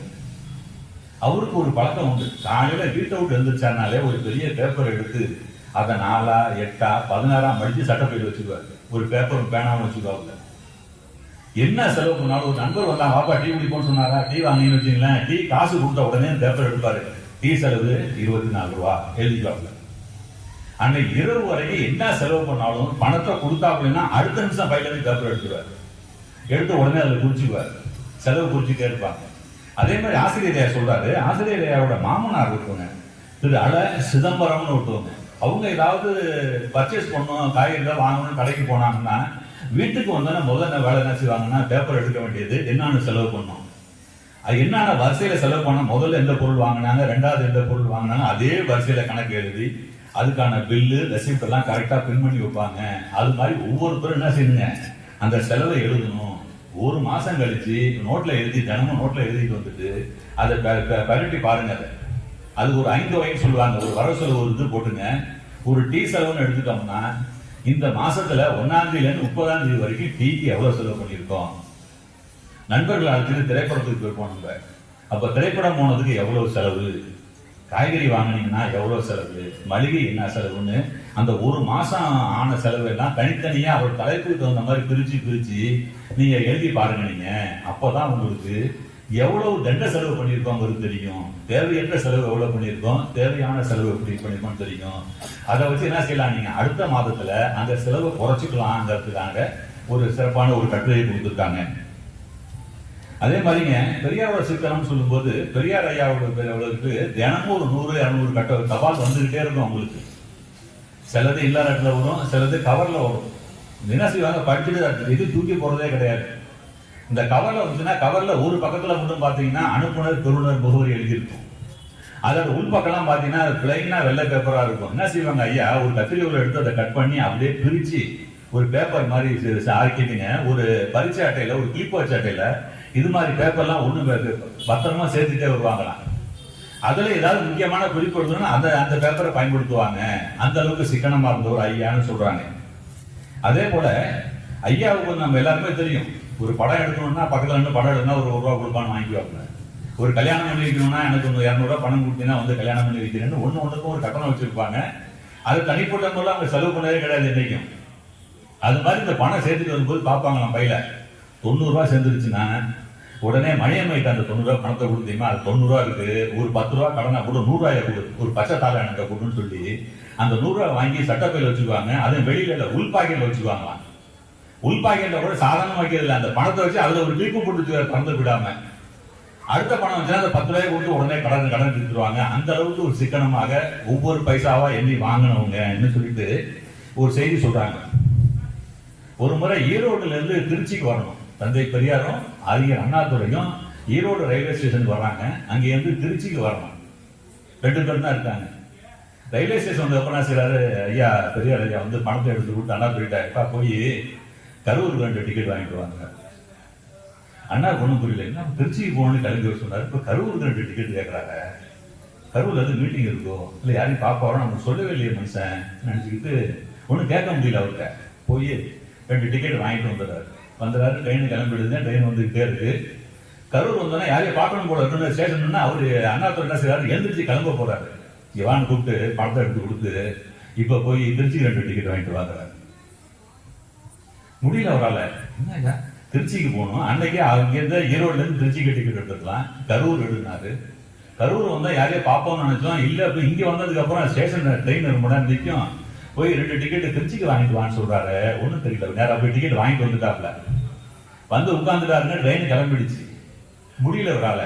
இந்த இளம் துத்தப்பூச்சி மாதிரி தான் மனசுல இருக்கிறத கேட்காம இருக்க முடியல அவரால். என்ன ஐயா அது, நம்ம ஈரோடுல இருந்து திருச்சிக்கு நேரம் டிக்கெட் எடுத்துக்கலாமே, எது கரூர் டிக்கெட் எடுத்தீங்க, இப்ப கரூர்ல இருந்து திருச்சிக்கு டிக்கெட் எடுக்கிறீங்களே எதுக்குன்னு கேட்கிறாரு. ஒண்ணும் இல்லப்பா, வரும்போதே பார்த்தேன், ஈரோடுல இருந்து திருச்சிக்கு எடுத்தா அந்த டிக்கெட்டை விட ஈரோடுல இருந்து கரூர் வந்து கரூர்ல இருந்து திருச்சி போற மாதிரி எடுத்தோம்னா 2 அணா மிச்சம் ஆகுது. இப்ப நம்ம 2 டிக்கெட் எடுத்துருக்கோம், 4 தான் மிச்சம் ஆகும். அந்த அளவுக்கு பார்த்து செலவு பண்ண ஒரு தந்தை பெரியாருங்கிறத ஒரு சிறப்பான கவிதை கட்டுரையில கொடுத்துருக்காங்க. இப்பெல்லாங்க நமக்கு வந்துங்க செல்போன் வந்துருச்சு. ஏதாவது ஒன்று பேசணும், அமெரிக்காவில் இருக்க நண்பர்கிட்ட பேசணும், உறவுகள்கிட்ட பேசணும்னா உடனே வாட்ஸ்அப் எடுக்கிறோம், நம்ம பேசி முடிச்சிடுறோம். நம்ம ஒரு காலத்துக்கு முன்னாடி பார்த்தீங்கன்னா நமக்கு இருந்தது தபால் மட்டும்தான். ஒரு போஸ்ட் கார்டு வாங்கி எழுதணும், இல்லை ஒரு இல்லா லெட்டர் வாங்கி நம்ம எழுதி போடணும். அது ஒரு 4 நாள் 5 நாள் கழிச்சு அவங்களுக்கு போய் சேரும்.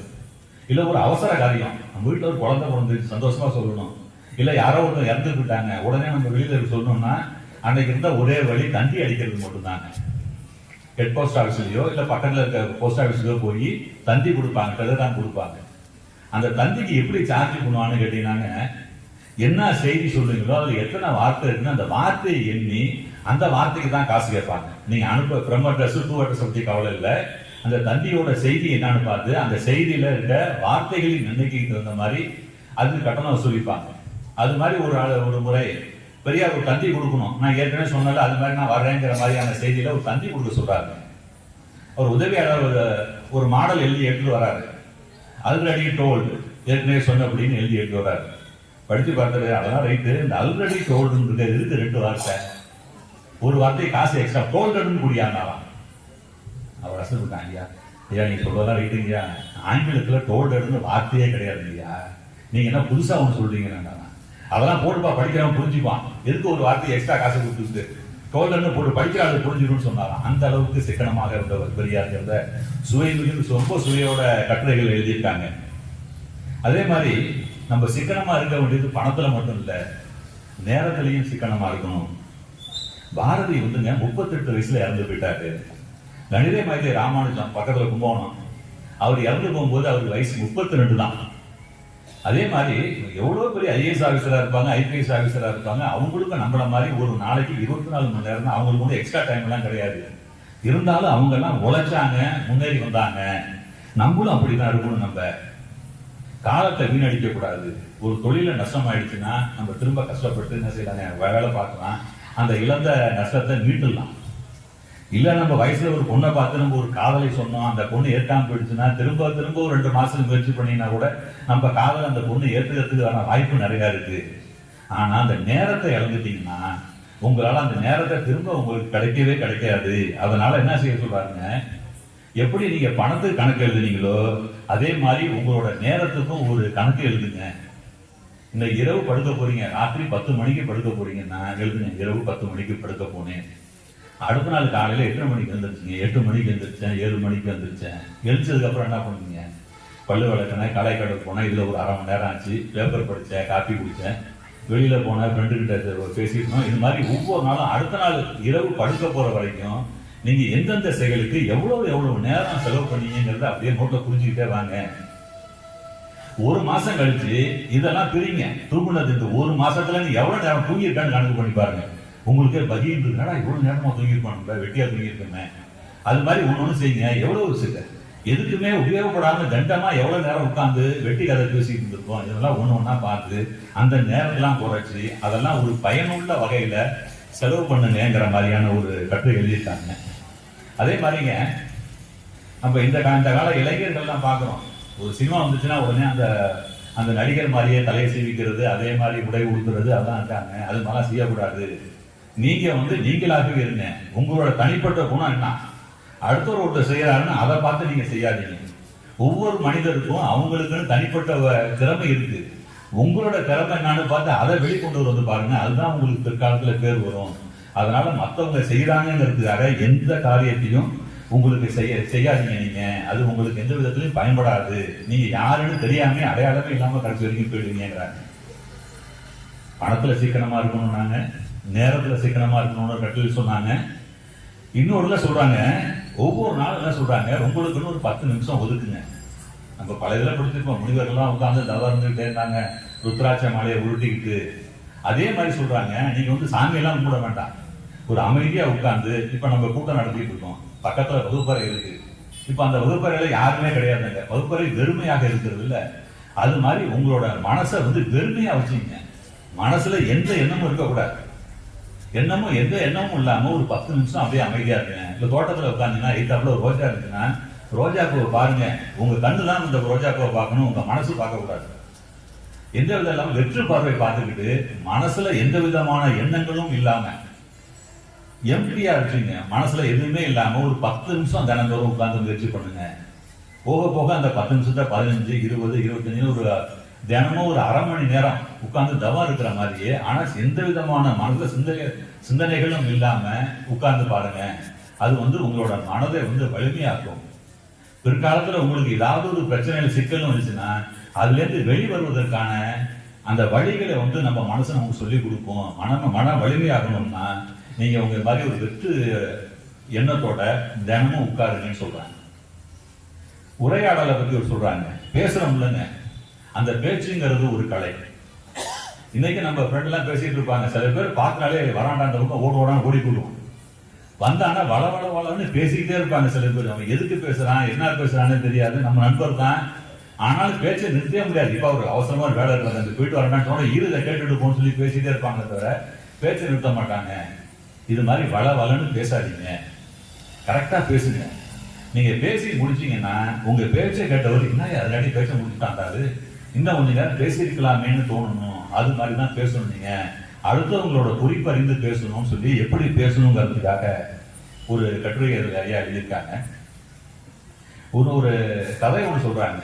ஒரு வசதியான பெண்மணி, கணவர் இறந்துட்டாரு, சொத்து கோடிக்கணக்கில் சொத்து இருக்கு, சொத்துக்கு பஞ்சமே இல்லை. இங்க வீடு இருக்கு, அங்க வீடு இருக்கு, பேங்க்ல அவ்வளவு பணம் இருக்கு, எல்லாம் இருக்கு. ஒரே ஒரு பையன். அந்த ஒரு பையன் என்ன நினைக்கிறாங்க, வெளிநாட்டுக்கு அனுப்பிச்சு அந்த அம்மா படிக்க வைக்கிறாங்க. அந்த பெண்ணு நல்லா படிக்கிறாப்புல, வெளிநாட்டிலேயே ஒரு நல்ல சிறப்பான மாசம் லட்சக்கணக்கான ரூபாய் சம்பளம் வாங்குற மாதிரி அங்கேயே ஒரு வேலை தேடிக்கிறாப்புல. தேர்தல் விட்டா பரவாயில்ல, அங்கேயே ஒரு பொண்ணை பார்த்து கல்யாணம் பண்ணிக்கிறாப்புல. அவங்க அம்மாவுக்கே கல்யாணம் ஆனது தெரியாது. ஆனா அந்த பையன் கல்யாணம் பண்ணி என்ன செய்யறாப்புல, அவங்க அம்மாட்ட சொல்லணுங்கிறதுக்காக கிளம்பி தாய்நாட்டுக்கு வர்றாப்புல. தனியா வர்றாப்புல, மனைவி அழைச்சிட்டு வரல. பையனை பார்த்தோன்னா அவங்க அம்மாவுக்கு ரொம்ப சந்தோஷப்பா, பாப்பா பாப்பான்னு அந்த பையனுக்கு வேண்டியெல்லாம் செய்யறாங்க. ஒரு 2 நாள் கழிச்சு மெதுவாக சொல்றாப்புலம்மா, நாங்க போனோம்லம்மா, அங்க ஒரு பொண்ணு பிடிச்சிச்சு, நான் அங்கேயே திருமணம் செஞ்சுக்கிட்டேன், என்ன மெதுவாக அவங்க அம்மான்னு சொல்றாப்புல. ரொம்ப சந்தோஷப்படுறேன். அப்படியாப்பா, நான் பார்த்தானா நீ பார்த்தானா ஐயா, கல்யாணம் பண்ண ரொம்ப சந்தோஷம். அந்த பொண்ணு அழைச்சிட்டு வந்திருக்கேன் ஐயா, மருமகளை அழைச்சிட்டு வந்துருக்கலாமா, நீனு ஏன் அழைக்காம வந்தேன்? நான் கூப்பிட்டேன். நானு உன் மருமக என்ன சொல்லிச்சுன்னா, உங்க அம்மா அங்க தனியா தானே இருக்காங்க, எதுக்கு அவங்க தனியா விடுறீங்க, நீங்க போயிட்டு வரும்போது உங்க அம்மாவை அழைச்சிட்டு வந்துருந்தீங்க, உங்க அம்மாவை நம்ம பார்த்து கடைசி காலம் வரைக்கும் நம்ம பார்த்துக்கோன்னு சொன்னாங்க. அதனால உன்னை உன் மருமக அங்க அழைச்சிட்டு வர சொன்னிச்சுன்னா, நான் பாஸ்போர்ட் விசாவெல்லாம் ஏற்பாடு பண்றேன், நீ கிளம்ப, நம்ம பாருங்க அமெரிக்காவுக்கு போயிடுவோம்னு பையன் கூப்பிட்டோன்னா அந்த அம்மாவுக்கு சந்தோஷம் தாங்க முடியல. நம்ம கடைசி காலத்துக்கு ஆரம்பத்துல இருந்து புள்ள வெளிநாட்டுல படித்தான், வேலைக்கு போனா, எல்லாம் செஞ்சான். பையனோட நம்மளால சேர்ந்து இருக்க முடியல. இப்போனாவது நமக்கு வாய்ப்பு கிடைச்சியே, பையனோட போயிடுவோம்னு சொல்லிட்டு அவங்க தயாராகிடுறாங்க. அவங்க என்ன பண்றாங்க, பையன் பாஸ்போர்ட் விசாவுக்குலாம் ட்ரை பண்ணிட்டு இருக்கான். இந்த அம்மா என்ன சொல்றாங்க, நம்ம வெளிநாடு போனா திரும்பி வர போறது இல்லை, இங்கே உள்ள சொத்து அடையை வச்சு என்ன பண்ண போறோம்னு எல்லா சொத்தையும் விற்கிறாங்க. எல்லாத்தையும் விற்று காசாக்கி பையன் அக்கௌண்ட்ல போடுறாங்க. நம்ம என்ன பண்ண போறோம், பையன் தானே, பையன் உள்ள இருக்க போறோம்னு சொல்லிட்டு எல்லா பணத்தையும் போடுறாங்க. இந்த வெளிநாட்டுக்கு போற நாளும் வந்துருச்சு. ஏர்போர்ட்டுக்கு நம்ம அம்மா அழைச்சிட்டு போறான். பாஸ்போர்ட்டு, ட்ரெயின், பஸ், இந்த ஃபிளைட் டிக்கெட்லாம் இந்த பையன் வச்சிருக்காப்புல. போய் உங்க அம்மாட்ட உட்காந்து ஏர்போர்ட்ல பேசிக்கிட்டே இருக்கான். அம்மா எதுவும் ஸ்நாக்ஸ் வாங்கிட்டு வந்தோம்மா, ஏன் சாப்பிடுங்கம்மாங்கிறாப்புல. இல்லப்பா வேணாம்ப்பா, இல்லை இது எனக்கு உட்காந்துருக்கு, ஏதாவது ஸ்நாக்ஸ் வாங்கிட்டு வரேன், ஏதாவது வாங்கிட்டு வரேன்னு சொல்லிட்டு வெளியே ரெஸ்ட் ரூம் போயிட்டு வரேன்னு சொல்லிட்டு கிளம்பி போறாப்புலங்க. இந்த அம்மா போன பையன் வருவான்னு உட்காந்துருக்காங்க. 1/4 மணி நேரம் ஆச்சு, 1/2 மணி நேரம் ஆச்சு, 2 மணி நேரம் ஆச்சு. போனாலும் திரும்பி வரவே இல்லை. இந்த அம்மாவுக்கு ஒன்றும் புரியல. என்னடா நான் பையன் இந்த இன்னும் ஸ்நாக்ஸ் வாங்குறேன், ரெஸ்ட் ரூம் போயிட்டு வரேன்ட்டு போனேன், ஆளை காணுங்கன்னு உட்காந்து பார்க்குறாங்க. மணிக்கணக்கா 3-4 மணி நேரம் ஆச்சு. ஒன்றும் புரியல. அதுக்கப்புறம் வந்தவங்களை கூப்பிட்டுமா, நான் அமெரிக்காவுக்கு போற வந்தேங்க, இந்த ஃபிளைட்டு எங்கெங்க இருக்கு, என் பையன் போனா ஆளை காணணும்னா, என்னம்மா அமெரிக்காவா, அது கிளம்பி 1 மணி நேரம் ஆச்சுன்னு வாங்குறான். அப்பதான் தெரியுது நம்ம பையன் நம்மள இது வரைக்கும் நம்மள்ட்ட ஆசையா பேசி நம்மள்ட்ட இருந்த பணத்தை எல்லாம் வாங்கிட்டு நம்மள ஏமாத்திட்டு நடு தெருவில் நிக்க வச்சுட்டு போயிட்டாங்கிறது. அப்பதான் அந்த பெண்மணிக்கு தெரியுது. ஓன்னு அழுகுறாங்க. ஏர்போர்ட்லேயே இருந்தது.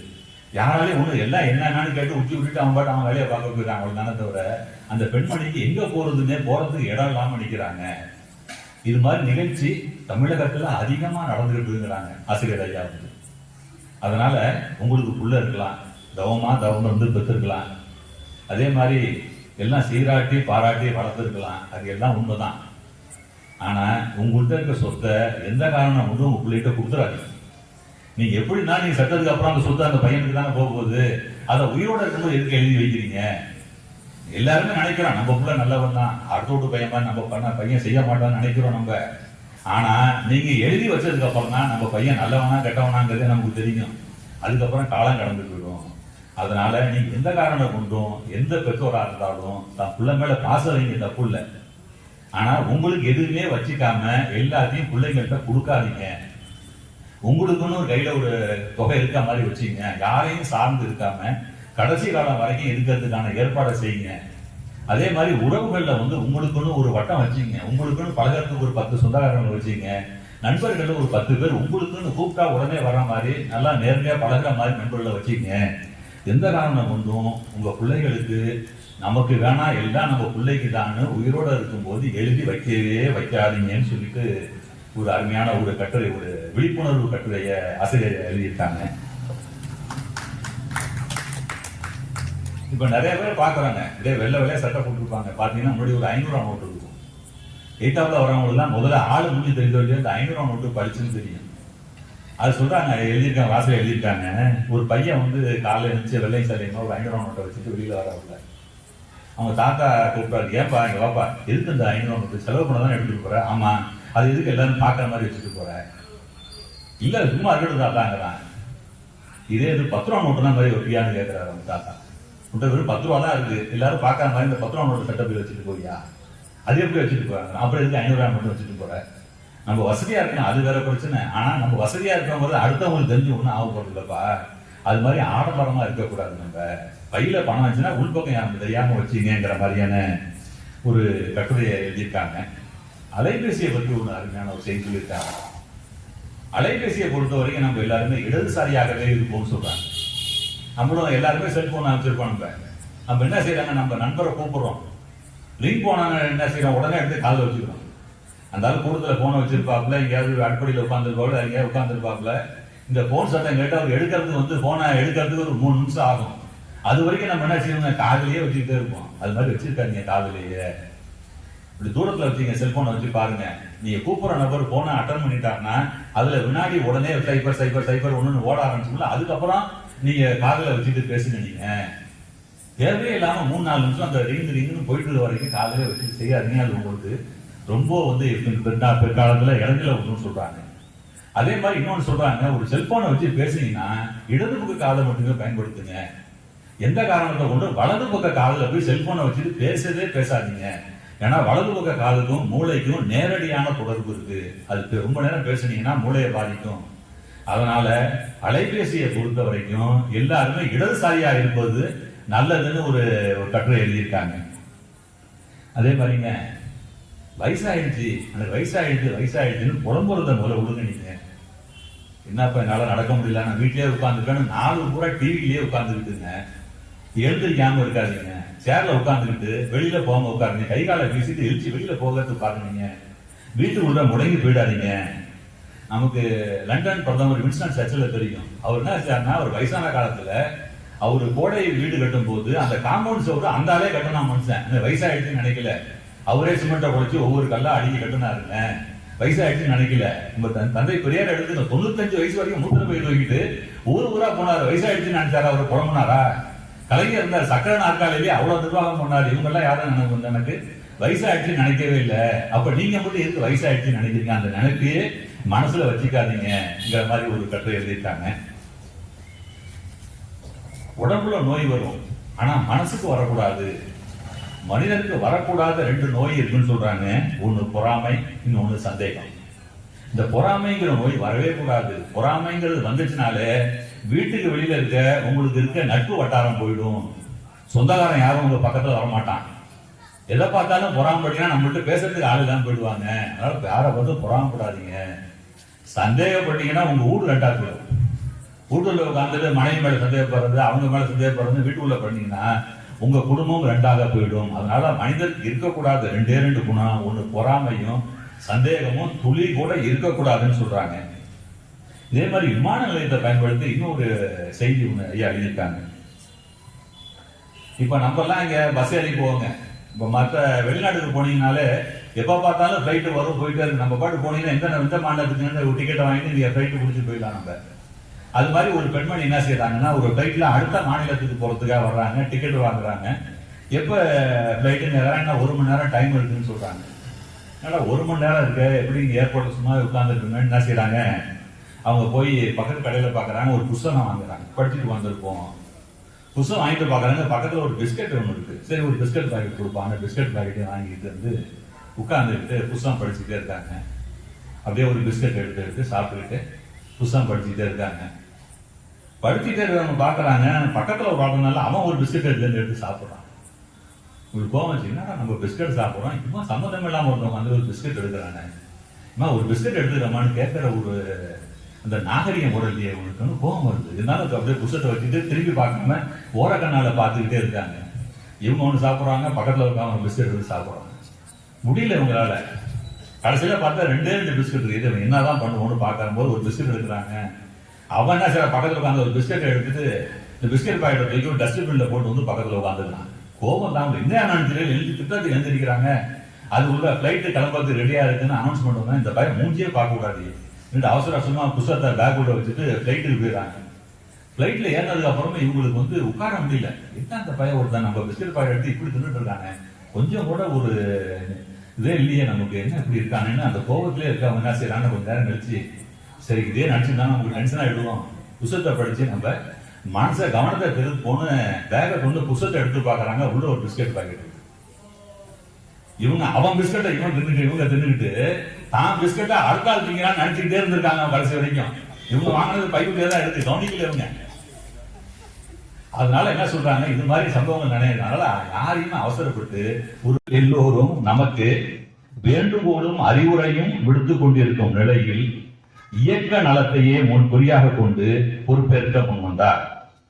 ஆகவே விடுதலையின் 25வது ஆண்டு துவக்கத்தில் ₹1,00,000 விடுதலை இதற்காக செலவிட்டு நஷ்டம் அடைந்த நிலையில் ஏற்க முன்வந்த வீரமணி அவர்களது துணிவையும் தியாகத்தையும் சுயநலமற்ற தன்மையும் கருதி விடுதலை இதழானது வீரமணி அவர்களிடம் ஒப்படைக்கப்படுகிறது. ஒரு கட்டுரை எழுதுகிறார். நஷ்டத்துல அந்த விடுதலை எங்கிட்டு இருக்கும் போது இவர் பொறுப்பேற்க முன் வந்து எடுத்துக்கிறாருங்க. தந்தை பெரியார் வந்து விடுதலை இதழை விட்டு ஒப்படைக்கும் போதுங்க சென்னையில இருந்து மட்டும் ஒரு பதிப்பு வந்துட்டு இருந்துச்சு. அதுவும் 4 பக்கம் தான். ஆசிரியர் ஐயா அவர்களோட பொறுப்பேற்று நடத்த ஆரம்பிச்சதுக்கு அப்புறம் பாத்தீங்கன்னா விடுதலை இதழோட பக்கம் 8 பக்கமாச்சு. இன்னைக்கு 8 பக்கம் வந்துட்டு இருக்குங்க. சென்னையில இருந்து வந்தது பார்த்தா திருச்சியில இருந்து ஒரு பதிப்பு வர ஆரம்பிச்சு 2 பதிப்புகள நடத்த ஆரம்பிச்சாங்க. அன்னைக்கு ஆரம்பிச்சது தாங்க. கிட்டத்தட்ட 63 வருடங்களுக்கு கடந்து இன்றும் விடுதலை இதழை வந்து ஐயா வந்து சிறப்போடு நடத்திட்டு இருக்காரு. இத்தகைய பெருமை வாய்ந்த அந்த விடுதலை இதழ்ல தொடர்ந்து கட்டுரைகள் எழுதிட்டு இருக்காங்க. அது மாதிரி கட்டுரைகள்லாம் தொகுத்து என்ன செய்யறாங்க, வாழ்வியல் சிந்தனைகள்ங்கிற பேர்ல பல பகுதிகள் புத்தகம் வந்துருச்சு. எனக்கு தெரிஞ்சு இப்ப 20 தொகுதிக்கு மேல அந்த புத்தகம் வந்துருச்சுங்க. கிட்டத்தட்ட 2000 கட்டுரைகளை வந்து புத்தகமா வெளிவந்துருச்சு. அது மாதிரி வந்த தொகுதிகள்ல 4வது பாகத்தை பற்றி என்ற புத்தகத்தை கொடுத்து ஐயா வந்து அதை வச்சு பேசணும்னு சொல்லியிருந்தாங்க. இந்த 4ஆம் பாகத்திலிருந்து சில செய்திகளை பார்ப்போம். ஐயாவோட நூலை விமர்சனம் பண்ற அளவுக்கு நமக்கு படிப்போ தகுதியோ எதுவுமே கிடையாது. இருந்தாலும் அந்த செய்திகளை மட்டும் நம்மகிட்ட சிலதை பகிர்ந்து கொள்ள விரும்புகிறேன். எல்லாருக்குமே தெரியுங்க, தந்தை பெரியார் ஒரு ஊருக்கு போனார்னா அந்த ஊர்ல இருக்கவங்க என்ன செய்வாங்கன்னா, ஐயா வந்து நம்ம வீட்டுக்கு வரணும்னு அவர் வீட்டுக்கு கூப்பிடுவாங்க. தந்தை பெரியார் ஐயா வந்து எல்லாத்துக்கும் ஒவ்வொருத்துக்கும் ஒரு கட்டணம் வச்சிருப்பாங்க, நம்ம எல்லாத்துக்கும் தெரியும். ஒரு தொண்டர் கூப்பிடுறாரு வீட்டுக்கு, நீங்க வந்து எங்க வீட்டுக்கு வரணும் ஐயாங்கிறார். வரேன்னு ஒத்துக்கிட்டு என்ன செய்யறாருங்க, ஒரு வேன்ல அந்த வீட்டுக்கு போற தொண்டரோட வீட்டுக்கு போறாங்க. தனியாவை போவாங்க, ஒரு 10 பேரை அழைச்சிக்கிட்டு தொண்டர் வீட்டுக்கு போறாங்க. அவர் ரொம்ப பகிர்ந்து போய் ஐயாவை வரவேற்று உட்கார வச்சு எல்லாத்துக்கும் பேசி முடிஞ்சோன்னா ஒரு காப்பி கொடுக்குறாரு. அவருக்கு எல்லாத்துக்கும் காப்பி கொடுக்குறாங்க. காப்பி குடிக்கும்போது பெரியார் ஐயா வாங்கி குடிக்கிறாங்க, எல்லாம் வாங்கிட்டு இருக்காங்க. அதுல ஒருத்தர் மட்டும் வேண்டாங்க, எனக்கு காப்பி குடிக்கிற பழக்கம் இல்லை, எனக்கு காப்பி வேண்டாங்க.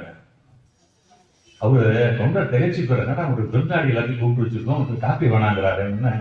என்ன டீ போட்டு எடுத்து வரட்டுமா, இல்ல டீ வேணாம்னு சொல்லுங்க, ஒரு ஜூஸ் போட்டு கொண்டாடுங்கிறாரு. அதெல்லாம் ஒண்ணும் வேணாங்க, எனக்கு குடிக்கிற பழக்கம் நாங்க விட்டுடுங்கிறாருல.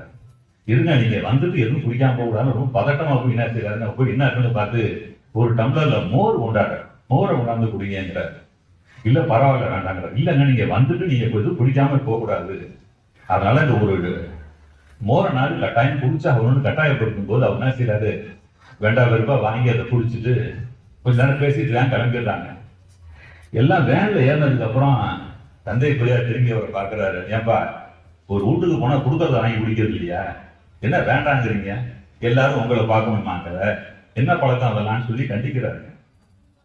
ஆசிரியர் எழுதாரு, அந்த நிகழ்ச்சிக்கு அப்புறம் யார் வீட்டுக்கு போய் எது கொடுத்தாலும் வாங்கி குடிக்க ஆரம்பிச்சுட்டேன். ஏன்னா வேணாம்னு சொன்னது நம்ம ஆசிரியர் ஐயா தான். அதையே வந்து ஒரு கட்டுரையா எழுதியிருக்காங்க. நம்ம தொண்டர் வீட்டுக்கு போனோம்னா தொண்டர் நமக்கு மனம் வந்து என்ன கொடுக்குறாங்களோ அதை சந்தோஷமா வாங்கி சாப்பிட வேண்டியது, குடிச்சதை குடிக்க வேண்டியதுதான் நம்ம கடமைங்கிறத ஐயாட்ட கத்துக்கிட்டேன் நானு. அந்த ஒரு நயத்தக்க நாகரிகம் ஐயாட்ட இருந்துச்சுன்னு சொல்லி ஒரு கட்டுரையில ரொம்ப சிறப்பா எழுதியிருக்காங்க. ஐயா அவரோட கடைசி காலத்துல எல்லாரும் சொல்றாங்க, அவங்க இந்தாங்க நீங்க போய் மக்கள்கிட்ட போய் கசப்பு மருந்தா கொடுத்துட்டுறீங்க, நேற்று ஒரு குண்டை தூக்கி போட்டீங்க, இன்னைக்கு ஒரு குண்டை தூக்கி போட்டீங்க, அது சரியில்லை இது சரியில்லைன்னு சொல்லிக்கிட்டே இருக்கீங்களே. ஒரு மருத்துவத்தை போனா கூட கசப்பு மருந்து கொடுக்கணும்னா கொஞ்சம் சர்க்கரையை சேர்த்துக்காங்க, ஒரு தேர்ல கலந்து கொடுப்பாங்க. நீங்க எதுவுமே இல்லாம கசப்பு மருந்தாவே கொடுத்துட்டுறீங்களேன்னு போது பெரியார் ஐயா சொல்றாங்க, எனக்கு அப்புறம் இது மாதிரி என்ன மாதிரி துணிச்சலா தைரியம் பேசுறது யாரையா வருவா, நான் அதனால பேசிதான் ஆகணும். எனக்கு வயசாயிடுச்சு, இப்ப நான் இப்ப ஏற்கனவே வீட்டுல ஒரு காலம் சுடுகாட்டுல ஒரு காலம் வச்சுட்டு இருக்கேன். எனக்கு நின்று நிதானமா பேசுறதுக்கெல்லாம் நேரமே இல்லை. அதனால கிடைக்கிற நேரத்தை பயன்படுத்திக்கிட்டு நான் சொல்ல வந்த செய்தியை முழுசா அந்த மனிதர்களுக்கு சொல்லணும்னு நினைக்கிறேன்ங்கிற மாதிரி சொல்லி நம்ம கிடைக்கிற ஒவ்வொரு சந்தர்ப்பத்தையும் நம்ம முழுசா பயன்படுத்திக்கணுங்கிற ஒரு செய்தியை சொல்றாங்க. தந்தை பெரியாருக்கும் ராஜாஜிக்கும் உள்ள தொடர்பு எல்லாமே நமக்கு தெரியும். 2 பேரும் கொள்கைகள வெவ்வேறு துருவங்கள், ஆனாலும் சிறந்த நட்பால வந்து ரொம்ப நெருங்கிய நட்பு கொண்டவர். ராஜாஜி வந்து இறந்துடுறாரு. இறந்து போனோம்னா பெரியார் ஐயா துக்கம் விசாரிக்க போறாங்க. போயிட்டு அதுக்கப்புறம் நடக்கிற இறுதி சடங்குகளை கலந்துக்கிறதுக்கு சுடுகாட்டுக்கே போயிடுறாங்க. அப்பெல்லாம் வந்து தந்தை பெரியார் ஐயா அவர்களுக்கு நடக்க முடியாத நிலைமை, நிக்க விட முடியாது. அவர் சக்கர நாட்கள்ல உட்கார வச்சு மூத்தர பைய குடிச்சுக்கிட்டு தான் சுடுகாட்டுக்கு போறாங்க. சக்கர நாள் தள்ளிட்டு போறாங்க.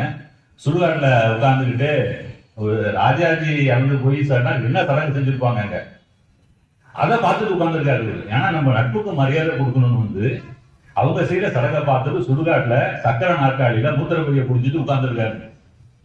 அப்ப எல்லாம் வர்றாங்க.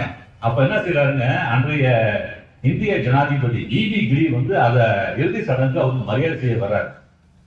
ஒரு தமிழ்நாட்டின் முதல்வராக இருந்த ஒருத்தர் இறந்திருக்காரு, அவருக்கு இறுதி சடங்கு நடக்குது. ஆனா வர்றவங்களுக்கு வந்து உட்கார்றது எந்த விதமான ஏற்பாடும் இல்லை. முதல் குடிமகன் வந்து நின்றுட்டு இருக்கு, பாக்குறாரு, கிரி நின்றுட்டு இருக்காரு. பெரியார் திரும்பி பாக்குறாரு, என்னடா ஜனாதிபதி நிக்கிறாரு, நம்ம சேர்ல உட்கார்ந்து இருக்கோம், இவாள் நிக்க முடியாது, ஆனா சேர்ல உட்கார்ந்து இருக்காரு, என்ன செய்யற, உடனே போட்டு பக்கம் பாப்பா என்ன பிடிச்சி கீழே இறக்கி சொல்லி சேர்ல இருந்து கீழே இறங்கி தரையில சமணம் போட்டு உட்கார்ந்துக்கிட்டு டிவியை கூப்பிட்டு நீங்க சேர்ல உட்காருங்க. இல்ல வேண்டாங்க, இல்லங்க நீங்க வந்து இந்த நாட்டோட முதல் குடிமகன், நீங்க நிக்க கூடாது, நீங்க ஏன் சேர்ல உட்காருங்கன்னு இவரோட சக்கர நாற்காலியில உட்கார வைக்கிறார். அங்க பார்த்தவங்க எல்லாம் அசந்து போறாங்க, என்னன்னா இப்படி பெரியார்கிட்ட இப்படி ஒரு எளிமை இருக்கா, இப்படி ஒரு அடக்கம் இருக்காங்கிற மாதிரி எல்லாம் பார்த்தவங்க நெகிழ்ந்து போயிடுறாங்க. உலகமே அதை கண்டு நெகிழ்ந்து போயிடுச்சுங்கிற ஒரு பதிவு ஐயா பதிப்பா பண்ணியிருக்காங்க. இதுல ஒரு கதை ஒண்ணு சொல்றாங்க. 2 புத்த பிட்சுக்கள் தெரியும் நமக்கு. பௌத்த துறவிகள் 2 பேர், ஒருத்தர் வயசானவர், ஒருத்தர் இளைஞர், 2 பேர் நடந்து போறாங்க. இந்த இளைஞர் எப்படி ஆளை பார்த்தீங்கன்னா அப்படியே ஜிம்முக்கு போய் அப்படியே பாடி டெவலப் பண்ண மாதிரியான ஒரு இளைஞர் வாட்ட சாட்டமா நடந்து போறாருங்க. குறுக்க ஒரு ஆறு வருது. இந்த ஆற்றை கடந்து அடுத்த பக்கம் போன பாலெல்லாம் கிடையாது, பழைய காலத்துல பாலம் கிடையாது. இடுப்பு அளவுக்கு மேல தண்ணி போடுது, தண்ணி வேகமா போகுது, கொஞ்சம் அசந்தா தண்ணி நம்ம இழுத்துட்டு போகுது. அது மாதிரி தண்ணி ஓடுது. அதுல 2 பேரும் இறங்கி ஆற்றை கலக்க போறாங்க. அப்ப சாமி சாமின்னு ஒரு குரல் கேட்குது. திரும்பி பாக்குறாங்க, ஒரு இளம் பெண், ஒரு அழகான இளம் பெண்ணாங்க ஓடி வராங்க. சாமி, நான் அக்கறைக்கு போகணும் சாமி, என்ன எப்படியாவது கொண்டு போய் அக்கறையில் இறக்கி விட்டுருங்க என்னன்னு சொல்லிட்டு அந்த இளம் புத்த பிட்சுவை பார்த்து கேட்கிறாங்க. அந்த ஆள் சொல்றாரு, என்ன நீ பக்கத்துல வர வந்தாலும் போமா, நீ நான் ஒண்ணு பக்கத்துல என்ன தொட்டனால என்னோட விருத பங்க நேர்ந்துடும், நாங்கெல்லாம் புத்த பிட்சு எங்கிட்டலாம் வரக்கூடாது நீங்க போக, உன்னை நான் அழைச்சிட்டு போக முடியாதுன்னு மறுக்கிறாப்புல. வேற யாரும் தான் அவங்களுக்கு உதவி கேளுங்கிறாரு. சுத்தி பாருங்க, யாருமே இல்லைங்க அந்த இடத்துல, மொட்டை தீவா கிடக்கு. அவர் அவசர வேலையா போகணுங்க அந்த இடத்துல, என்னால முடியாதுங்க, நீச்சல் தெரியாது, தண்ணி வேகமா போயிட்டு இருக்கு, நடுப்புற தவறி விழுந்துட்டானா ஆத்தோட போயிடுவேன் நானு, எப்படியாவது கொண்டு விடுங்கிறாரு. அந்த இளம் துறவி முடியவே முடியாதுன்னு மறுக்கிறாப்புல. அதுக்கப்புறம் அந்த பெரிய துறவிட்ட பாத்தியா, நீங்க நேரம் கொஞ்சம் மனசு வச்சு என்ன முடிய அக்கறையில இறக்கி விடுங்க. அவர் வாமா போமான்னு அழைச்சி என்ன செய்யறாருங்க, அந்த பொண்ணை தூக்கி தான் தோல்ல வச்சுக்கிறாரு. தட்டு தரு மாதிரி அந்த வேகத்துல போய் அக்கறையில போய் இறக்கி விட்டுறாரு, பத்திரமா இறக்கி விட்டுறாரு. அந்த பொண்ணு உடனே சாந்தி காலில் விழுந்து என்ன ஆசீர்வாதம் பண்ணீங்க, ரொம்ப நன்றியான்னு சொல்லி வணங்கிட்டு அந்த அம்மா போயிடுறாங்க. இந்த இளம் புத்த பிடிச்சி பார்த்துக்கிட்டே இருக்காரு. அந்த பெரிய ஆளை பத்தி நம்ம என்னமோ நினைச்சா ஆளு வில்லங்கமான ஆளா இருப்பார் போல இருக்க. நம்ம யாரு, நம்ம புத்த பிடிச்சிருக்க, நம்மலாம் பெண் வாடியே நமக்கு கூடாது. அந்த பொண்ணை தொட்டு தோல்ல வேற தூக்கி வச்சுட்டு இந்த ஆளு பாட்டி எனக்கனாலும் வர்றாங்க, இந்த ஆளை பத்தி நமக்கு ஒரு நாள் தெரியாம போயிடுச்சுன்னு மனசுல நினைச்சுக்கிட்டே வர்றாரு. அவர்கிட்ட கேட்கணும்னு நினைக்கிறாரு.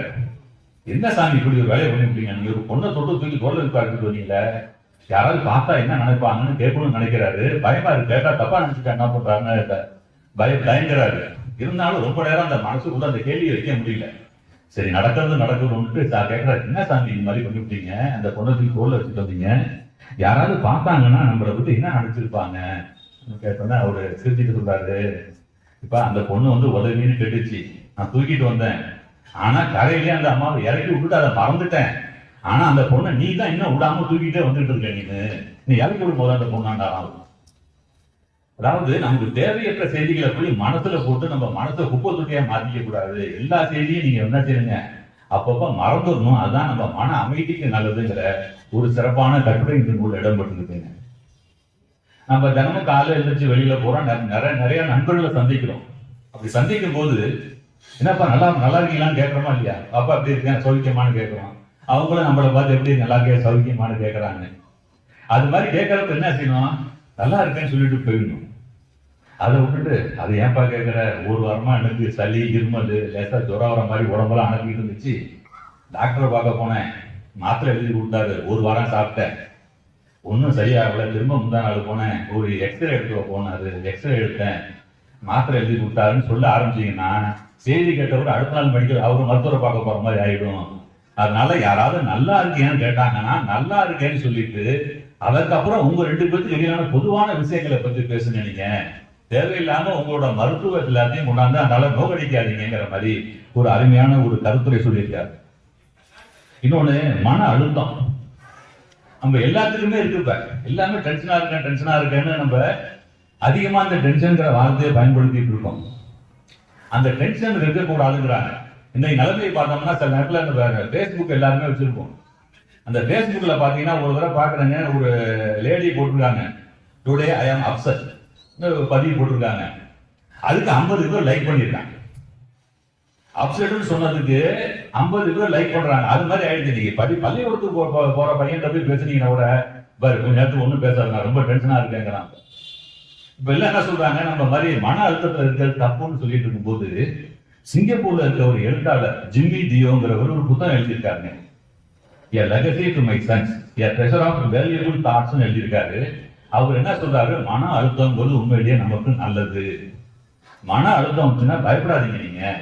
நீங்க என்ன செய்யணும், பகுத்தறிவை கொண்டு யோசனை பண்ணி பாருங்க, இந்த மன அழுத்தம் எதனால வந்துச்சு, இதுக்கு அடிப்படை காரணம் என்னன்னு யோசனை பண்ணி அந்த காரணத்தை நீக்கினீங்கன்னா நீங்க நிம்மதியா போயிடுவீங்க. அதனால மன அழுத்தத்தை கண்டு பயப்படாதீங்கன்னு சொல்லி அதை ஒரு மருத்துவ கட்டுரையா ஐயா எழுதியிருக்காங்க. இதுல நமக்குங்க தந்தை பெரியார் நினைச்சாலே நமக்கு நினைவுக்கு வர இன்னொன்னு அவரோட சிக்கனம் தான். அதை பத்தி ஒரு கட்டுரை எழுதியிருக்காங்க. தஞ்சாவூர்ல வந்து ஏற்கனவே வந்து பெரியார் ஐயா இருந்தப்போ ஒரு பொருளாளர் இருந்தாருங்க, காமா குப்புசாமின்னு தஞ்சாவூர்ல இருந்தாரு. பெரும் வணிகர் அவங்க. அவருக்கு ஒரு பழக்கம் உண்டு. காலையில வீட்டை விட்டு எழுந்திருச்சாருனாலே ஒரு பெரிய பேப்பர் எடுத்து அதை 4, 8, 16 மடிச்சு சட்டப்பையில் வச்சுக்குவாரு. ஒரு பேப்பரும் பேனாவும் வச்சுக்குவாங்க. என்ன செலவு பண்ணாலும் ஒரு நண்பர் வந்தா வாப்பா டீ குடிப்போம்னு சொன்னாரா, டீ வாங்கின்னு வச்சுங்களேன், டீ காசு கொடுத்த உடனே பேப்பர் எடுப்பாரு. டீ செலவு 24 ரூபா எழுதிக்குவாங்க. அன்னைக்கு இரவு வரைக்கும் என்ன செலவு பண்ணாலும் பணத்தை கொடுத்தா அப்படின்னா அடுத்த நிமிஷம் பையில இருந்து பேப்பர் எடுத்துருவாரு. எடுத்து உடனே அதுல குறிச்சுக்குவாரு. செலவு குறிச்சுட்டே இருப்பாங்க. அதே மாதிரி ஆசிரியர் சொல்றாரு, ஆசிரியரோட மாமனார் இருக்குங்க திரு அல சிதம்பரம்னு ஒருத்தவங்க. அவங்க ஏதாவது பர்ச்சேஸ் பண்ணணும், காய்கறிகள் வாங்கணும்னு கடைக்கு போனாங்கன்னா வீட்டுக்கு வந்தோன்னா முதல்ல வேலை என்ன செய்வாங்கன்னா பேப்பர் எடுக்க வேண்டியது, என்னன்னு செலவு பண்ணணும், அது என்னென்ன வரிசையில செலவு பண்ண, முதல்ல எந்த பொருள் வாங்கினாங்க, ரெண்டாவது எந்த பொருள் வாங்கினாங்க, அதே வரிசையில கணக்கு எழுதி அதுக்கான பில்லு ரெசிப்ட் எல்லாம் கரெக்டா பின் பண்ணி வைப்பாங்க. அது மாதிரி ஒவ்வொருத்தரும் என்ன செய்யுங்க, அந்த செலவை எழுதணும். ஒரு மாசம் கழிச்சு நோட்ல எழுதி, தினமும் நோட்ல எழுதிட்டு வந்துட்டு அதை பரட்டி பாருங்க. அதை அதுக்கு ஒரு 5 வகைன்னு சொல்லுவாங்க. ஒரு வர செலவு ஒரு இது போட்டுங்க. ஒரு டீ செலவுன்னு எடுத்துட்டோம்னா இந்த மாசத்துல 1ஆம் தேதியில 30ஆம் தேதி வரைக்கும் டீக்கு எவ்வளவு செலவு பண்ணியிருக்கோம். நண்பர்கள் அழைச்சிட்டு திரைப்படத்துக்கு போயிருப்போம் நம்ம. அப்ப திரைப்படம் போனதுக்கு எவ்வளவு செலவு, காய்கறி வாங்கினீங்கன்னா எவ்வளவு செலவு, மளிகை என்ன செலவுன்னு அந்த ஒரு மாசம் ஆன செலவு எல்லாம் தனித்தனியா அவர் தலைப்புக்கு தகுந்த மாதிரி பிரிச்சு நீங்க எழுதி பாருங்க. நீங்க அப்போதான் உங்களுக்கு எவ்வளவு தண்ட செலவு பண்ணியிருக்கோங்கிறது தெரியும். தேவையற்ற செலவு எவ்வளவு பண்ணியிருக்கோம், தேவையான செலவு எப்படி பண்ணியிருக்கோம் தெரியும். அதை வச்சு என்ன செய்யலாம், நீங்க அடுத்த மாதத்துல அந்த செலவை குறைச்சிக்கலாம்ங்கிறதுக்காக ஒரு சிறப்பான ஒரு கட்டுரையை கொடுத்துருக்காங்க. அதே மாதிரிங்க பெரியாரோட சிக்கனம் சொல்லும் போது பெரியார் ஐயாவுக்கு தினமும் ஒரு 100-200 தபால் வந்துகிட்டே இருக்கும். அவங்களுக்கு சிலது இல்லாத இடத்துல வரும், சிலது கவர்ல வரும். என்ன செய்வாங்க, படிச்சுட்டு இது தூக்கி போறதே கிடையாது. இந்த கவர்ல வந்துன்னா கவர்ல ஒரு பக்கத்துல மட்டும் பாத்தீங்கன்னா அனுப்புனர் பெறுநர் முகவரி எழுதியிருக்கும். அதோட உள்பக்கம்லாம் பாத்தீங்கன்னா பிளைனா வெள்ளை பேப்பரா இருக்கும். என்ன செய்வாங்க ஐயா, ஒரு கத்திரியோட எடுத்து அதை கட் பண்ணி அப்படியே பிரிச்சு ஒரு பேப்பர் மாதிரி ஆக்கிட்டுங்க, ஒரு பரிச்சை அட்டையில, ஒரு கிளிப் வச்ச அட்டையில இது மாதிரி பேப்பர்லாம் ஒண்ணு பத்திரமா சேர்த்துட்டே வருவாங்களாம். அதுல ஏதாவது முக்கியமான குறிப்பு எடுத்தோம்னா அந்த பேப்பரை பயன்படுத்துவாங்க. அந்த அளவுக்கு சிக்கனமா இருந்தவர் ஐயான்னு சொல்றாங்க. அதே போல ஐயாவுக்கு நம்ம எல்லாருமே தெரியும், ஒரு படம் எடுக்கணும்னா பக்கத்துல இருந்து படம் எடுக்கணும், ஒரு ரூபா கொடுப்பான்னு வாங்கிக்குவாங்க. ஒரு கல்யாணம் பண்ணி வைக்கணும்னா எனக்கு 200 ரூபா பணம் கொடுத்தீங்கன்னா வந்து கல்யாணம் பண்ணி வைக்கிறேன்னு ஒண்ணுக்கும் ஒரு கட்டணம் வச்சிருப்பாங்க. அது தனிப்பட்ட முறையில் அவங்க செலவு பண்ணவே கிடையாது என்னைக்கும். அது மாதிரி இந்த பணம் சேர்த்துட்டு வரும்போது பார்ப்பாங்களாம் பையில 90 ரூபா சேர்ந்துருச்சுன்னா உடனே மணியம்மைக்கு அந்த 90 ரூபா பணத்தை கொடுத்தீங்கன்னா அது 90 ரூபா இருக்கு, ஒரு 10 ரூபா கடனா கூட 100 ரூபாயை கொடு, ஒரு பச்சை தாளை எனக்கு கொடுன்னு சொல்லி அந்த 100 ரூபா வாங்கி சட்டப்பையில வச்சுக்குவாங்க. அது வெளியில உள் பாக்கெட்ல வச்சுக்குவாங்களாம். உள் பாக்கெட்ல கூட சாதாரண வைக்கிறது, அந்த பணத்தை வச்சு அதுல ஒரு கிளிப்பு போட்டு பறந்து விடாம அடுத்த பணம் வச்சா அந்த 10 ரூபாய் கொடுத்து உடனே கடன் கொடுத்துருவாங்க. அந்த அளவுக்கு ஒரு சிக்கனமாக ஒவ்வொரு பைசாவா எண்ணி வாங்கினவங்க சொல்லிட்டு ஒரு செய்தி சொல்றாங்க. ஒரு முறை ஈரோடுல இருந்து திருச்சிக்கு வரணும். தந்தை பெரியாரும் அறிஞர் அண்ணாதுரையும் ஈரோடு ரயில்வே ஸ்டேஷனுக்கு வர்றாங்க. அங்க இருந்து திருச்சிக்கு வரணும். 2 பேர் தான் இருக்காங்க. ரயில்வே ஸ்டேஷன் அப்புறம் செய்யறாரு, ஐயா பெரியார் ஐயா வந்து பணத்தை எடுத்து கொடுத்து அண்ணாதுரைட்டா போய் கரூருக்கு 2 டிக்கெட் வாங்கிட்டு வாங்க. அண்ணா ஒண்ணும் புரியல, என்ன திருச்சிக்கு போகணும்னு கிளம்பி வர சொன்னாரு. இப்ப கரூருக்கு 2 டிக்கெட் கேட்கறாங்க. கரூர்ல இருந்து மீட்டிங் இருக்கோ இல்ல யாரையும் பார்க்க வரோம், நமக்கு சொல்லவே இல்லையே மனுஷன் நினைச்சுக்கிட்டு ஒன்னும் கேட்க முடியல. அவர்கிட்ட போய் 2 டிக்கெட் வாங்கிட்டு வந்துடுறாரு. ட்ரெயின் கிளம்பிடுது. ட்ரெயின் வந்துகிட்டே இருக்கு. கரூர் வந்தோன்னா யாரையும் பார்க்கணும் போல இருக்கு ஸ்டேஷன். அவரு அண்ணா என்ன செய்யறாரு, எழுந்திரிச்சு கிளம்ப போறாரு. இவான்னு கூப்பிட்டு பணத்தை எடுத்து கொடுத்து இப்ப போய் திருச்சிக்கு 2 டிக்கெட் வாங்கிட்டு வாங்குறாரு. முடியல அவரால். என்ன திருச்சிக்கு போகணும், அன்னைக்கே அங்கிருந்து ஈரோடுல இருந்து திருச்சிக்கு டிக்கெட் எடுத்துக்கலாம், கரூர் எடுனாரு.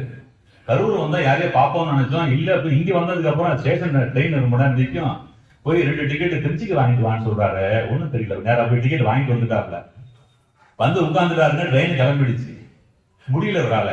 இந்த இளம் துத்தக்குச்சி மாதிரி தான் மனசுல இருக்கிற கேட்காம இருக்க முடியல அவரால். என்ன ஐயாது, நம்ம ஈரோடுல இருந்து திருச்சிக்கு நேரம் டிக்கெட் எடுத்துக்கலாமே, எது கரூர் டிக்கெட் எடுத்தீங்க, இப்ப கரூர்ல இருந்து திருச்சிக்கு டிக்கெட் எடுக்கிறீங்களே எதுக்குன்னு கேட்கிறாரு.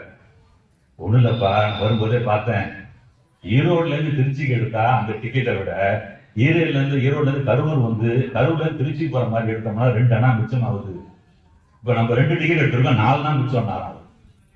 அந்த அளவுக்கு பார்த்து செலவு பண்ண ஒரு தந்தை பெரியாருங்கிறத ஒரு சிறப்பான கவிதை கட்டுரையில கொடுத்துருக்காங்க. இப்பெல்லாங்க நமக்கு வந்துங்க செல்போன் வந்துருச்சு. ஏதாவது ஒன்று பேசணும், அமெரிக்காவில் இருக்க நண்பர்கிட்ட பேசணும், உறவுகள்கிட்ட பேசணும்னா உடனே வாட்ஸ்அப் எடுக்கிறோம், நம்ம பேசி முடிச்சுக்கிறோம். நம்ம ஒரு காலத்துக்கு முன்னாடி பார்த்தீங்கன்னா நமக்கு வந்து தபால் மட்டும்தான். ஒரு போஸ்ட் கார்டு வாங்கி எழுதணும், இல்லை ஒரு இல்லா லெட்டர் வாங்கி நம்ம எழுதி போடணும். அது ஒரு 4 நாள் 5 நாள் கழிச்சு அவங்களுக்கு போய் சேரும். இல்லை ஒரு அவசர காரியம், நம்ம வீட்டில் ஒரு குழந்தை பிறந்துச்சு சந்தோஷமா சொல்லணும், இல்லை யாரோ ஒருத்தர் இறந்துட்டாங்க உடனே நம்ம வெளியில சொல்லணும்னா அன்னைக்கு இருந்த ஒரே வழி தந்தி அடிக்கிறது மட்டும்தாங்க. ஹெட் போஸ்ட் ஆஃபீஸ்லயோ இல்லை பக்கத்தில் இருக்க போஸ்ட் ஆஃபீஸ்லயோ போய் தந்தி கொடுப்பாங்க, டெலிகிராம் கொடுப்பாங்க. அந்த தந்திக்கு எப்படி சார்ஜ் பண்ணுவான்னு கேட்டீங்கன்னாங்க, என்ன செய்தி சொல்றீங்களோ அதுல எத்தனை வார்த்தை இருக்குன்னு அந்த வார்த்தையை எண்ணி அந்த வார்த்தைக்கு தான் காசு கேட்பாங்க. நீங்க அனுப்ப ஃப்ரம் அட்ரஸ் டூ அட்ரஸ் பத்தி கவலை இல்லை, அந்த தந்தியோட செய்தி என்னன்னு பார்த்து அந்த செய்தியில இருக்க வார்த்தைகளின் எண்ணிக்கைக்கு தகுந்த மாதிரி அதுக்கு கட்டணம் வசூலிப்பாங்க. அது மாதிரி ஒரு முறை பெரியார் ஒரு தந்தி கொடுக்கணும், நான் ஏற்கனவே சொன்னால அது மாதிரி நான் வர்றேங்கிற மாதிரியான செய்தியில ஒரு தந்தி கொடுக்க சொல்றாரு. ஒரு உதவியாளர் ஒரு மாடல் எழுதி எடுத்துட்டு வராரு. ஆல்ரெடி டோல்டு, ஏற்கனவே சொன்ன அப்படின்னு எழுதி எடுத்து வராரு. படிச்சு பார்த்தாரு, அதெல்லாம் ரைட்டு. இந்த ஆல்ரெடி டோல்டுன்றது இருக்கு 2 வார்த்தை, ஒரு வார்த்தை காசு எக்ஸ்ட்ரா டோல்டுன்னு கூடியானாலாம். அவர் அசப்பட்டாங்க, ஐயா ஐயா நீங்க சொல்றதெல்லாம் ரைட்டுங்கய்யா, ஆங்கிலத்துல டோல்டுன்னு வார்த்தையே கிடையாதுங்கய்யா, நீங்க என்ன புதுசா ஒன்று சொல்றீங்கன்னா அதெல்லாம் போட்டுப்பா படிக்கிறவன் புரிஞ்சுப்பான், எதுக்கு ஒரு வார்த்தை எக்ஸ்ட்ரா காசு கொடுத்துட்டு டோல்டுன்னு போட்டு படிக்கிறாங்க புரிஞ்சுக்கணும்னு சொன்னாராம். அந்த அளவுக்கு சிக்கனமாக இருந்தவர் பெரியார். ரொம்ப சுவையோட கட்டுரைகள் எழுதியிருக்காங்க. அதே மாதிரி நம்ம சிக்கனமா இருக்க வேண்டியது பணத்துல மட்டும் இல்ல, நேரத்திலையும் சிக்கனமா இருக்கணும். பாரதி வந்துங்க 38 வயசுல இறந்து போயிட்டாரு. கணித மாதிரி ராமானுஜம் பக்கத்துல கும்பகோணம், அவர் இறந்து போகும்போது அவருக்கு வயசு 32 தான். அதே மாதிரி எவ்வளவு பெரிய ஐஏஎஸ் ஆபீசரா இருப்பாங்க, ஐபிஎஸ் ஆபீசரா இருப்பாங்க, அவங்களுக்கும் நம்மள மாதிரி ஒரு நாளைக்கு 24 மணி நேரம் தான், அவங்களுக்கு வந்து எக்ஸ்ட்ரா டைம் எல்லாம் கிடையாது.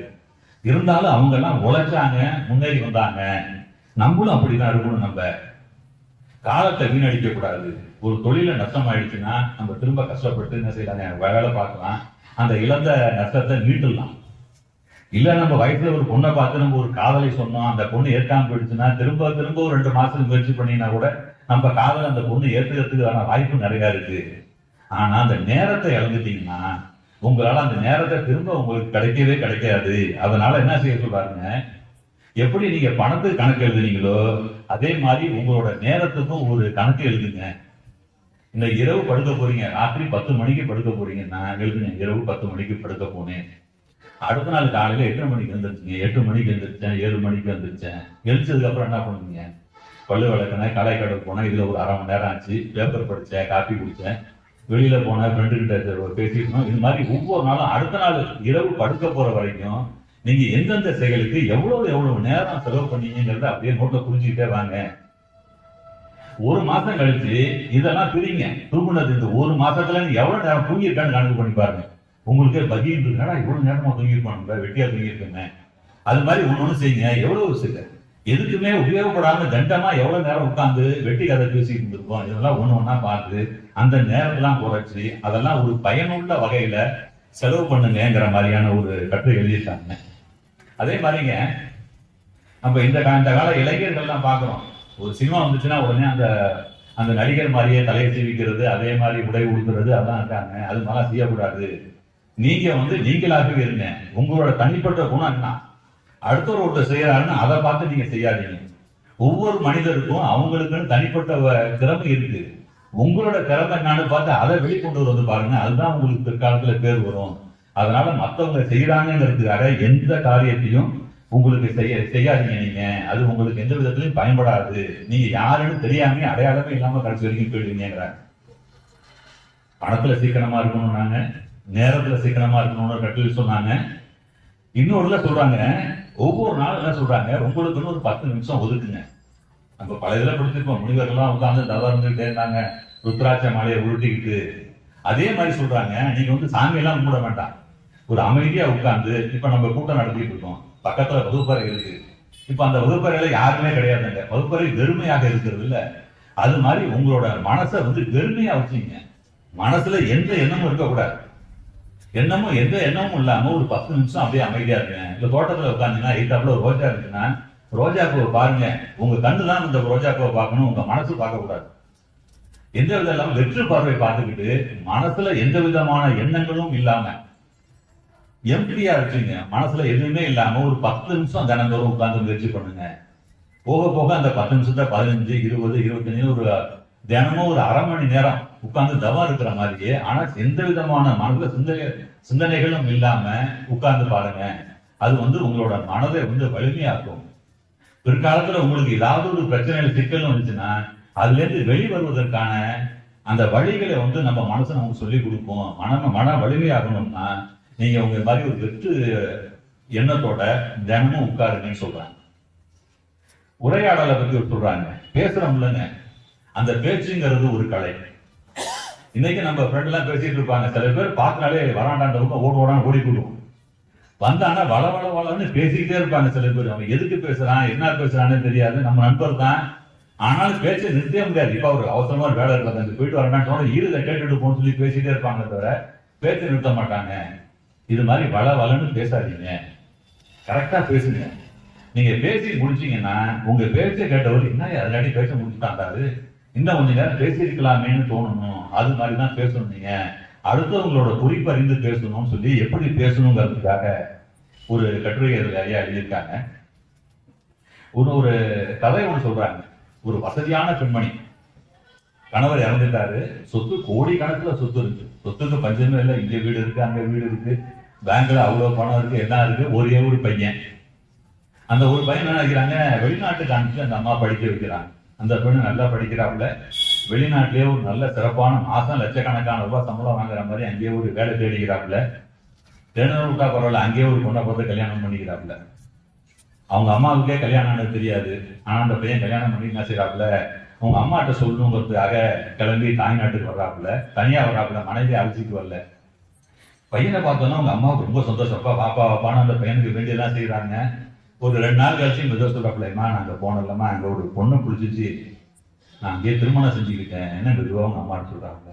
ரொம்ப சந்தோஷப்படுறேன். அப்படியாப்பா, நான் பார்த்தானா நீ பார்த்தானா ஐயா, கல்யாணம் பண்ண ரொம்ப சந்தோஷம். அந்த பொண்ணு அழைச்சு வந்திருக்கேன் ஐயா, மருமகளை அழைச்சு வந்திருக்கலாமா, நீங்க ஏன் அழைக்காம வந்தேன்? நான் கூட்டம் நானு. உன் மருமகம் என்ன சொல்லுச்சுன்னா, உங்க அம்மா அங்க தனியா தானே இருக்காங்க, எதுக்கு அவங்க தனியா விடுறீங்க, நீங்க போயிட்டு வரும்போது உங்க அம்மாவை அழைச்சிட்டு வந்துருந்தீங்க, உங்க அம்மாவை நம்ம பார்த்து கடைசி காலம் வரைக்கும் நம்ம பார்த்துக்கோன்னு சொன்னாங்க, அதனால உன்னை உன் மருமகம் அங்க அழைச்சிட்டு வர சொன்னிச்சுமா. நான் பாஸ்போர்ட் விசாவெல்லாம் ஏற்பாடு பண்றேன், நீ கிளம்ப, நம்ம பாருங்க அமெரிக்காவுக்கு போயிடுவோம்னு பையன் கூப்பிட்டோன்னா அந்த அம்மாவுக்கு சந்தோஷம் தாங்க முடியல. நம்ம கடைசி காலத்துக்கு ஆரம்பத்துல இருந்து புள்ள வெளிநாட்டுல படிச்சான், வேலைக்கு போனா, எல்லாம் செஞ்சான், பையனோட நம்மளால சேர்ந்து இருக்க முடியல.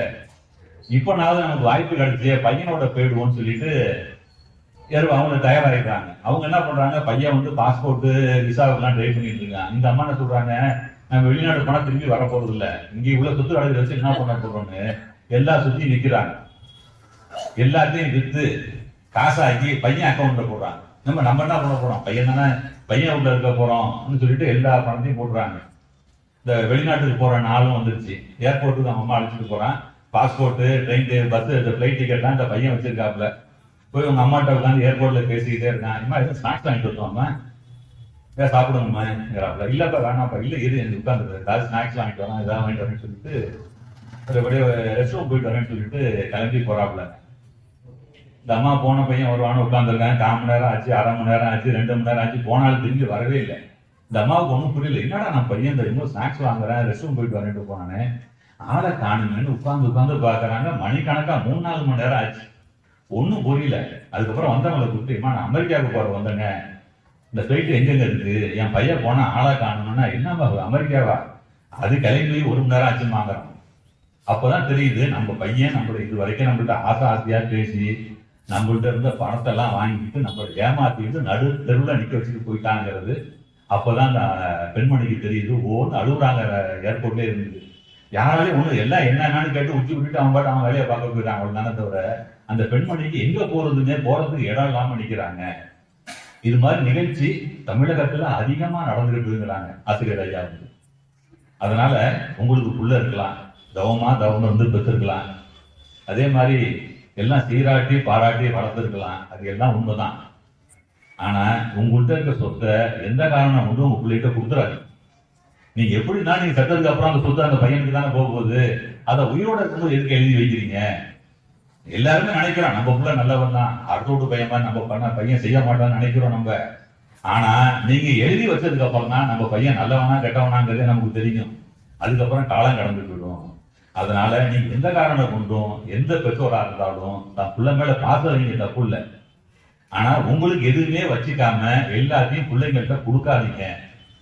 உங்களுக்குன்னு ஒரு கையில ஒரு தொகை இருக்க மாதிரி வச்சுங்க. யாரையும் சார்ந்து இருக்காம கடைசி காலம் வரைக்கும் இருக்கிறதுக்கான ஏற்பாடை செய்யுங்க.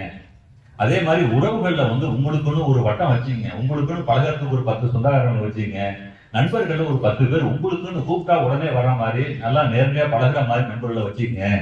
எந்த காரணம் கொண்டும் உங்க பிள்ளைகளுக்கு நமக்கு வேணா எல்லாம் நம்ம பிள்ளைக்கு தான் உயிரோட இருக்கும்போது எழுதி வைக்கவே வைக்காதீங்கன்னு சொல்லிட்டு ஒரு அருமையான ஒரு கட்டுரை, ஒரு விழிப்புணர்வு கட்டுரைய ஆசிரியர் எழுதியிருக்காங்க. இப்ப நிறைய பேர் பாக்குறாங்க, வெள்ளை வெள்ளைய சட்டை போட்டுருப்பாங்க. பாத்தீங்கன்னா முன்னாடி ஒரு 500 நோட்டு இருக்கும். 8வது வரவங்க எல்லாம் முதல்ல ஆளு முடிஞ்சு தெரிஞ்ச வழியா இந்த 500 நோட்டு படிச்சுன்னு தெரியும். அது சொல்றாங்க, எழுதியிருக்காங்க, வார்த்தையில எழுதியிருக்காங்க. ஒரு பையன் வந்து காலையில இருந்துச்சு வெள்ளையும் சலையுமா ஒரு 500 நோட்டை வச்சுட்டு வெளியில வரவங்க அவங்க தாத்தா கூப்பிட்டாரு, ஏன்பா இங்க வாப்பா, எதுக்கு இந்த 500 நோட்டு செலவு பண்ணதான் எடுத்துட்டு போற? ஆமா, அது எதுக்கு எல்லாரும் பாக்குற மாதிரி வச்சுட்டு போற? இல்ல சும்மா இருக்கட்டும் தாத்தாங்கிறான். இதே இது 10 ரூபா நோட்டு தான் மாதிரி வைப்பியான்னு கேட்கிறாரு அவங்க தாத்தா. வெறும் 10 ரூபா தான் இருக்கு, எல்லாரும் பாக்குற மாதிரி இந்த 10 ரூபா நோட்டு கட்ட போய் வச்சுட்டு போறியா? அது எப்படி வச்சுட்டு போறாங்க? அப்புறம் எதுக்கு 500 ரூபா நோட்டு வச்சுட்டு போற? நம்ம வசதியா இருக்கணும், அது வேற பிரச்சனை. ஆனா நம்ம வசதியா இருக்கவங்க அடுத்தவங்களுக்கு தெரிஞ்சு ஒன்றும் ஆகப்படலப்பா. அது மாதிரி ஆடம்பரமா இருக்கக்கூடாது. நம்ம பையில பணம் வச்சுன்னா உள்பக்கம் யாருக்கு தெரியாம வச்சுங்கிற மாதிரியான ஒரு கட்டுரையை எழுதியிருக்காங்க. அலைபேசியை பற்றி ஒரு அருமையான ஒரு செய்தி சொல்லியிருக்காங்க. அலைபேசியை பொறுத்த வரைக்கும் நம்ம எல்லாருமே இடதுசாரியாகவே இருப்போம்னு சொல்றாங்க. நம்மளும் எல்லாருமே செல்போன் வச்சிருக்கோம். நம்ம என்ன செய்யறாங்க, நம்ம நண்பரை கூப்பிடுறோம், லிங்க் போனாங்க, என்ன செய்யறோம், உடனே எடுத்து காலில் வச்சுக்கிறோம். அந்த ஆள் கூடத்துல போனை வச்சிருப்பாப்புல, எங்கேயாவது அடிப்படையில் உட்காந்துருப்பாப்புல, எங்கேயாவது உட்காந்துருப்பாப்புல. இந்த போன் சத்தம் கேட்டு அவர் எடுக்கிறதுக்கு வந்து போனை எடுக்கிறதுக்கு ஒரு 3 நிமிஷம் ஆகும். அது வரைக்கும் நம்ம என்ன செய்வோங்க, காதலையே வச்சுக்கிட்டே இருப்போம். அது மாதிரி வச்சிருக்காங்க காதலையே. இப்படி தூரத்துல வச்சுங்க, செல்போனை வச்சு பாருங்க. நீங்க கூப்பிடுற நபர் போனை அட்டன் பண்ணிட்டாங்கன்னா அதுல வினாடி உடனே 00001 ஓட ஆரம்பிச்சுங்களா. அதுக்கப்புறம் நீங்க காதல வச்சுட்டு பேசுங்க. நீங்க தேவையே இல்லாம 3-4 நிமிஷம் அந்த ரிங்னு போயிட்டு வரைக்கும் காதலே வச்சுட்டு செய்யாதீங்க. அது உங்களுக்கு ரொம்ப வந்து பிற்காலத்துல இடத்துல ஒன்றும் சொல்றாங்க. அதே மாதிரி இன்னொன்னு சொல்றாங்க, ஒரு செல்போனை வச்சு பேசுனீங்கன்னா இடது பக்க காதை மட்டுமே பயன்படுத்துங்க. எந்த காரணத்தை கொண்டு வலது பக்க காதுல போய் செல்போனை வச்சுட்டு பேசவே பேசாதீங்க. ஏன்னா வலது பக்க காதுக்கும் மூளைக்கும் நேரடியான தொடர்பு இருக்கு. அதுக்கு ரொம்ப நேரம் பேசுனீங்கன்னா மூளையை பாதிக்கும். அதனால அலைபேசியை பொறுத்த வரைக்கும் எல்லாருமே இடதுசாரியா இருப்பது நல்லதுன்னு ஒரு கட்டுரை எழுதியிருக்காங்க. அதே மாதிரிங்க, வயசாயிடுச்சு, அந்த வயசாயிடுச்சுன்னு புலம்புறத முதல்ல விடுங்க. நீங்க என்னப்பா என்னால நடக்க முடியல, நான் வீட்லயே உட்காந்துருக்கேன்னு 4 பூரா டிவிலேயே உட்காந்துக்கிட்டுங்க. எழுந்திருக்காம இருக்காதீங்க. சேர்ல உட்காந்துக்கிட்டு வெளியில போங்க, உட்காருங்க. கை காலை பிடிச்சிட்டு எழுச்சி வெளியில போகிறது பாருங்க. வீட்டுக்குள்ள முடங்கி போயிடாதீங்க. நமக்கு லண்டன் பிரதமர் வின்ஸ்டன் சர்ச்சில் தெரியும். அவர் என்ன செய்யாருன்னா, ஒரு வயசான காலத்துல அவரு கோடை வீடு கட்டும் போது அந்த காம்பவுண்ட் சோறு அந்த ஆளே கட்டணும் மனுஷன். அந்த வயசாயிடுச்சுன்னு நினைக்கல, அவரே சிமெண்ட்டை குறைச்சி ஒவ்வொரு கல்லா அடிக்கி கட்டுனாருங்க. வயசாயிடுச்சுன்னு நினைக்கல. நம்ம தந்தை பெரியார் எடுத்து 95 வயசு வரைக்கும் மூத்திர போய் நோக்கிட்டு ஊரா போனாரு. வயசாயிடுச்சுன்னு நினைச்சாரு, அவர் புலம்புனாரா? கலைஞர் இருந்தார், சக்கர நாற்காலிலேயே அவ்வளவு நிர்வாகம் பண்ணாரு. இவங்க எல்லாம் யாரும் எனக்கு வயசாயிடுச்சு நினைக்கவே இல்லை. அப்ப நீங்க மட்டும் எதுக்கு வயசாயிடுச்சு நினைக்கிறீங்க? அந்த நினைப்பையே மனசுல வச்சுக்காதீங்கிற மாதிரி ஒரு கட்டுரை எழுதியிருக்காங்க. உடம்புல நோய் வரும், ஆனா மனசுக்கு வரக்கூடாது. மனிதனுக்கு வரக்கூடாத 2 நோய் இருக்குன்னு சொல்றாங்க. ஒண்ணு பொறாமை, இன்னொன்னு சந்தேகம். இந்த பொறாமைங்கிற நோய் வரவே கூடாது. பொறாமைங்கிறது வந்துச்சுனாலே வீட்டுக்கு வெளியில இருக்க உங்களுக்கு இருக்க நட்பு வட்டாரம் போயிடும். சொந்தக்காரன் யாரும் உங்க பக்கத்துல வரமாட்டான். எதை பார்த்தாலும் பொறாமப்பட்டீங்கன்னா நம்மள்ட்ட பேசுறதுக்கு ஆள் இல்லாம போயிடுவாங்க. அதனால யாரை பார்த்து பொறாமப்படாதீங்க. சந்தேகப்பட்டீங்கன்னா உங்க வீடு ரெண்டா போயிடும். வீட்டுல உட்காந்துட்டு மனைவி மேல சந்தேகப்படுறது, அவங்க மேல சந்தேகப்படுறது வீட்டுக்குள்ள பண்ணீங்கன்னா உங்க குடும்பம் 2ஆக போயிடும். அதனால மனிதனுக்கு இருக்கக்கூடாது 2 குணம். ஒண்ணு பொறாமையும் சந்தேகமும் துளி கூட இருக்கக்கூடாதுன்னு சொல்றாங்க. இதே மாதிரி விமான நிலையத்தை பயன்படுத்தி இன்னொரு செய்தி ஒண்ணு ஐயா எழுதியிருக்காங்க. இப்ப நம்ம எல்லாம் இங்க பஸ் ஏறி போவாங்க. இப்ப மற்ற வெளிநாட்டுக்கு போனீங்கனாலே எப்ப பார்த்தாலும் ஃபிளைட் வரும், போயிட்டே இருக்கு. நம்ம பாட்டு போனீங்கன்னா எந்த மாநிலத்துக்கு ஒரு டிக்கெட்டை வாங்கிட்டு நீங்க ஃபிளைட் பிடிச்சி போயிடலாம். நம்ம அது மாதிரி ஒரு பெண்மணி என்ன செய்யறாங்கன்னா, ஒரு ஃபிளைட்ல அடுத்த மாநிலத்துக்கு போறதுக்காக வர்றாங்க, டிக்கெட் வாங்குறாங்க. எப்ப ஃபிளைட்டுன்னு 1 மணி நேரம் டைம் இருக்குன்னு சொல்றாங்க. ஏன்னா 1 மணி நேரம் இருக்கு, எப்படி ஏர்போர்ட்ல சும்மா உட்காந்துருக்குன்னு என்ன செய்யறாங்க, அவங்க போய் பக்கத்து கடையில பாக்குறாங்க, ஒரு புத்தகம் வாங்குறாங்க, படிச்சுட்டு வந்திருப்போம். புத்தகம் வாங்கிட்டு பாக்குறாங்க, பக்கத்துல ஒரு பிஸ்கட் ஒன்று இருக்கு. சரி, ஒரு பிஸ்கட் பாக்கெட் கொடுப்பாங்க. பிஸ்கட் பாக்கெட்டை வாங்கிட்டு வந்து உட்கார்ந்துட்டு புத்தகம் படிச்சுட்டே இருக்காங்க. அப்படியே ஒரு பிஸ்கட் எடுத்து சாப்பிட்டுட்டு புத்தகம் படிச்சுட்டே இருக்காங்க. படிச்சுட்டே இருக்கிறவங்க பாக்குறாங்க, பக்கத்துல ஒரு பாடுறதுனால அவன் ஒரு பிஸ்கட் எடுத்து சாப்பிடுறான்.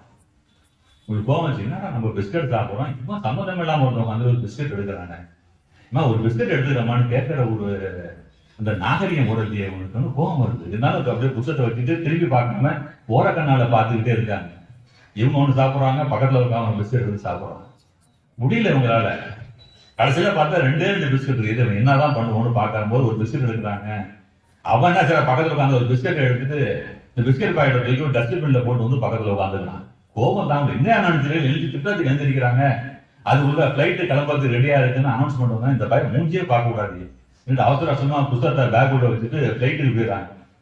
பிளைட்ல ஏறினதுக்கு அப்புறமா இவங்களுக்கு வந்து உட்கார முடியல.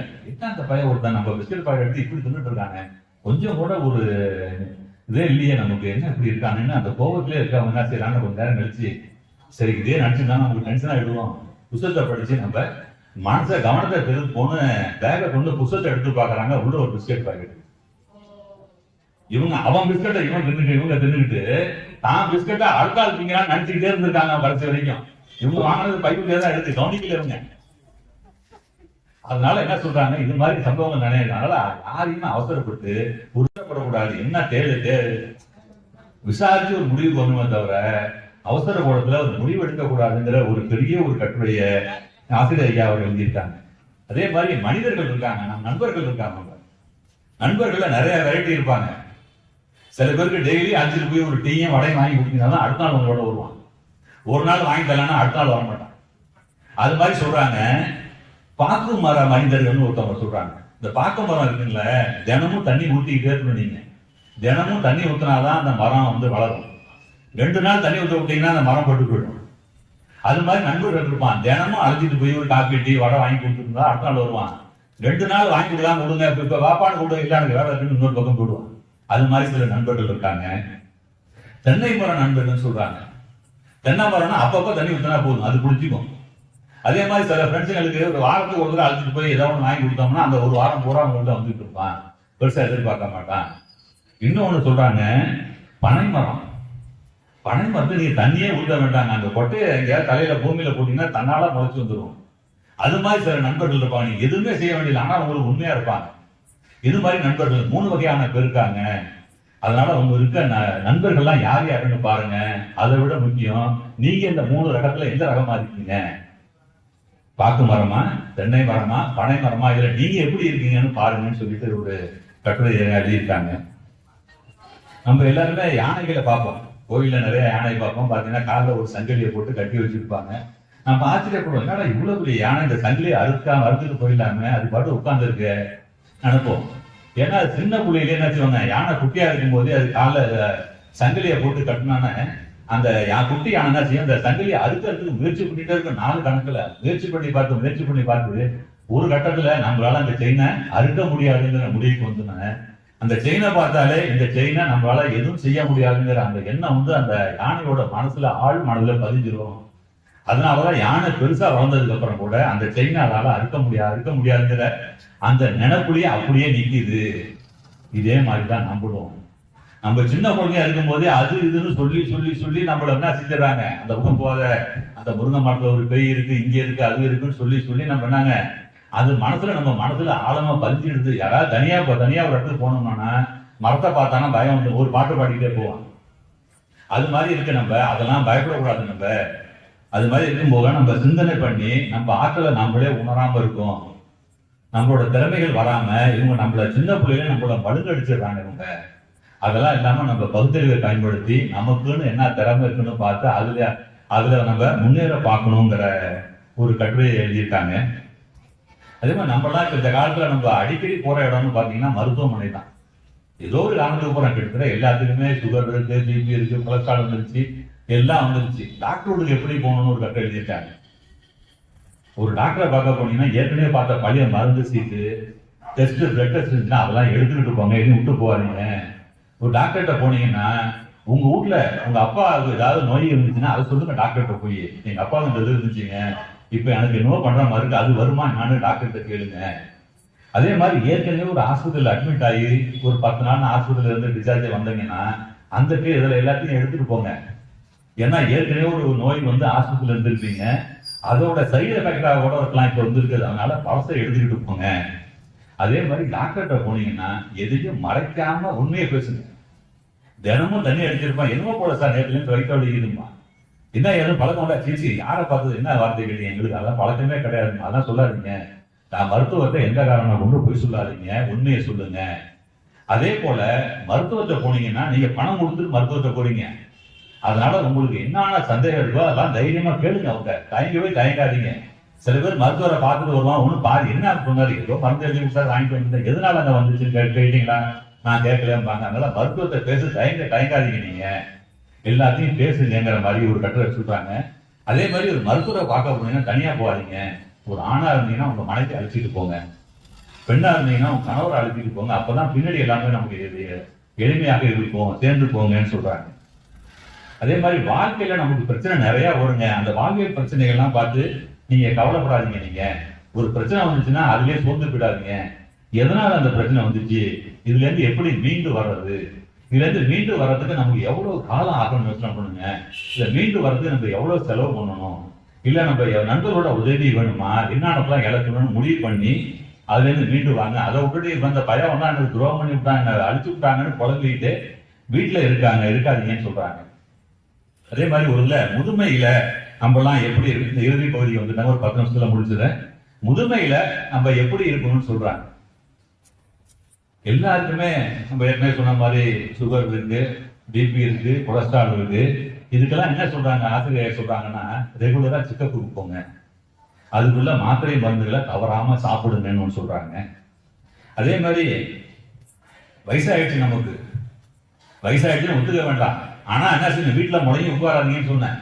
அதுக்காக நான் போட்டு ஏனையை போட்டு மேலே ஏறினா பரந்தான இருக்கிறது கீழே இறக்க அந்த வேலையெல்லாம் பார்க்காதீங்க. நீங்க தப்பி தோறி கீழே விழுந்துட்டீங்கன்னா கை கால் உடஞ்சி போச்சுன்னா ரொம்ப கஷ்டமா போயிடும். அதனால உடலுக்கு ஆபத்தை விளைவிக்கிற எந்த செயலையும் கொஞ்சம் வயசானதுக்கு அப்புறம் செய்யாதீங்க. அதே மாதிரி நடைபயிற்சி போனீங்கன்னா போங்க, ஆனா தனியா போகாதீங்க.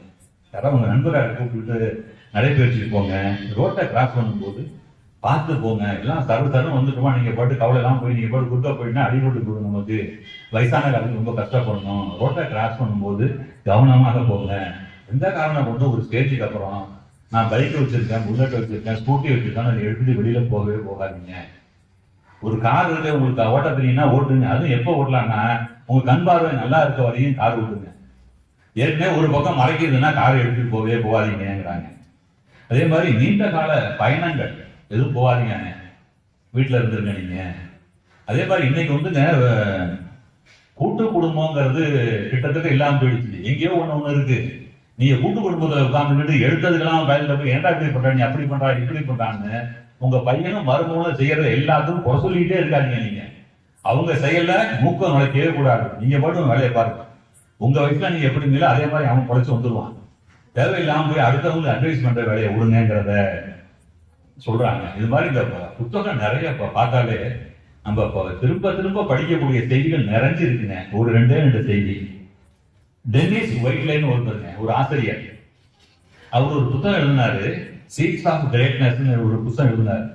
இப்ப நம்மளாம் நிறைய பேர் புத்தகம் போட்டிருப்போம். நம்ம என்ன நடக்கும், புத்தகம் போட்டோம்னா என் புத்தகம் ஒரு 500 புத்தகம் விற்கணும், ஒரு 500 பேர்ட்ட என் புத்தகம் போய் சேரணும், ஒரு 1000 பேர் படிக்கணும், இன்னும் ஆசைப்படுவோம். நம்ம இந்த ஆசிரியர் என்ன செய்யறாரு, புத்தகம் அதிகமா போகணும்னு விரும்பல. அவர் எழுதுற புத்தகத்துல நான் இந்த புத்தகம் வெளியே எழுதிட்டு இருக்கேன், சீட்ஸ் ஆஃப் கிரேட்னஸ்ன்னு, முதல்ல இந்த புத்தகத்தை எப்படி படிக்கிறதுன்னு தெரிஞ்சுக்கங்கன்னு சொல்லி எப்படி அந்த புத்தகத்தை படிப்பதுங்கிறதுக்கு ஒரு குறிப்பு தராரு.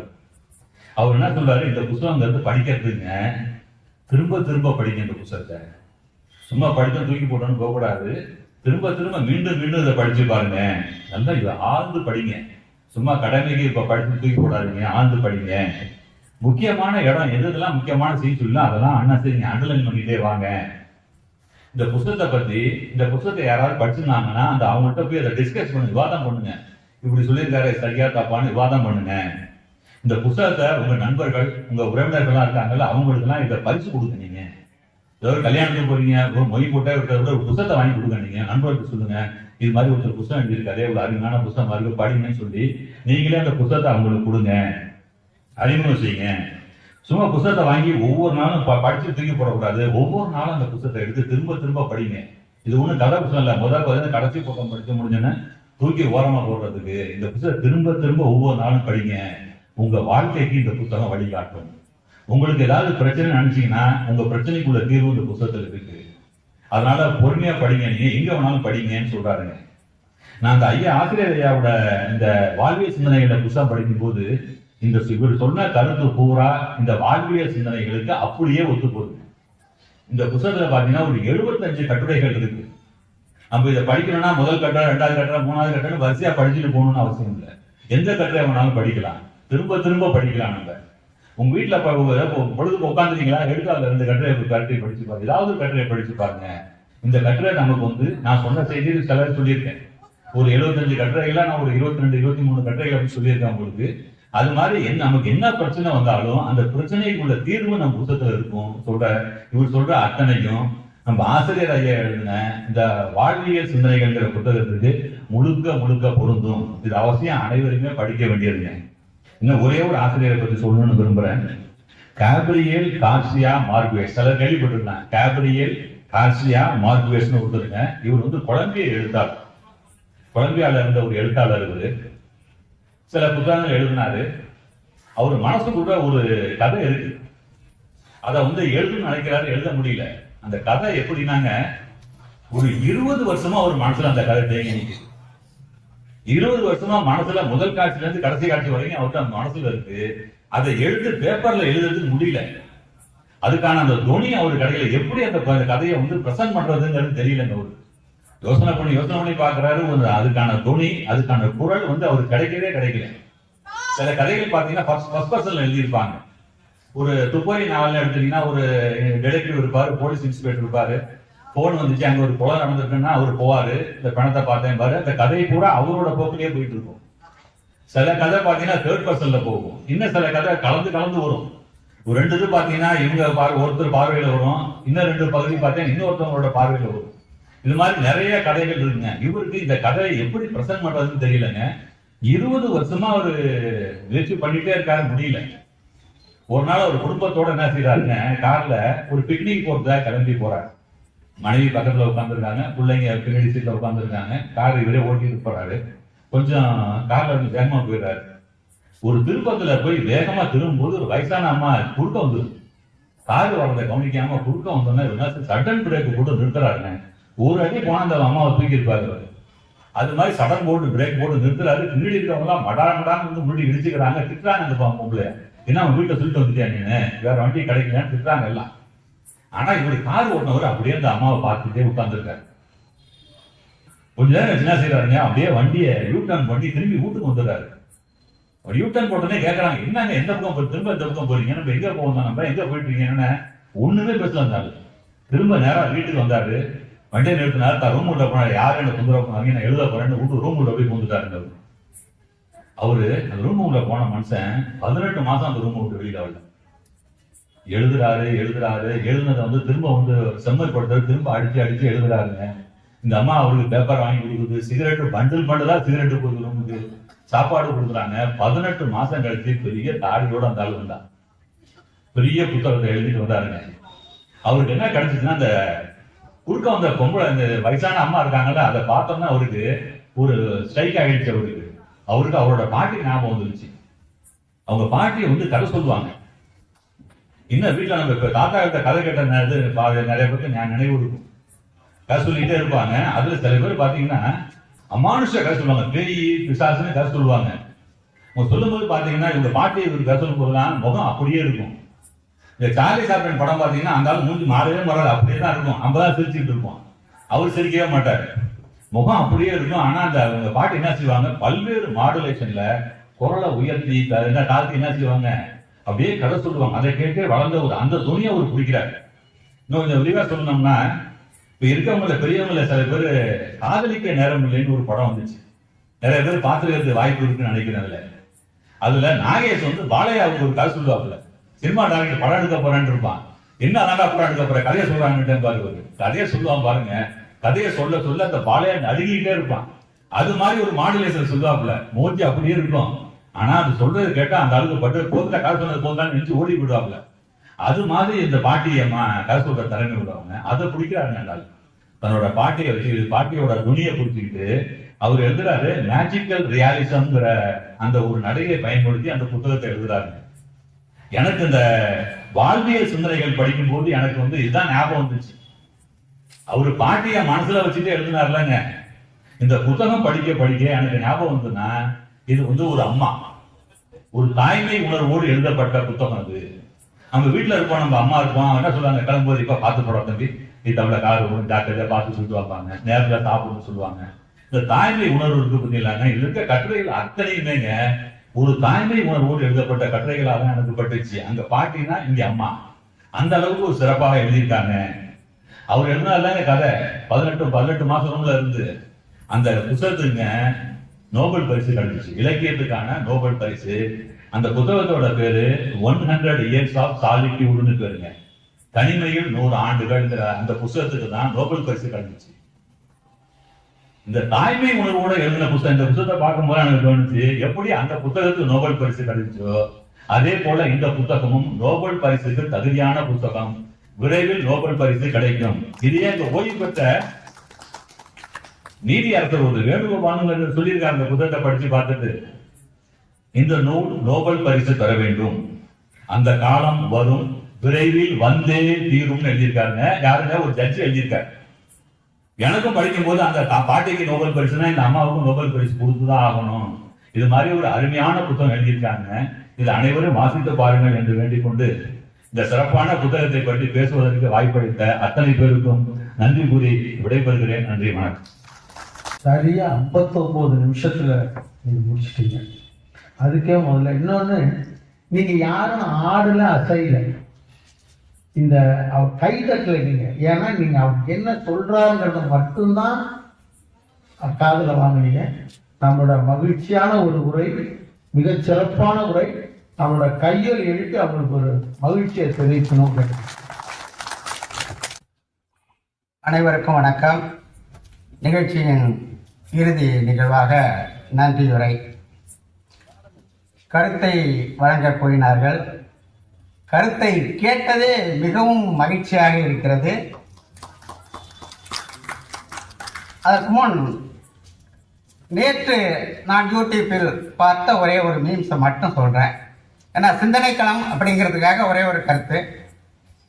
என்னை பார் யோகம் வரும் அப்படின்னு கழுதையை படப்பத்தை போட்டு கழுதையை பார்த்தா யோகம் வரும்னு சொல்கிறாங்க. அந்த கழுதை கேட்கறது போல இருந்துச்சு.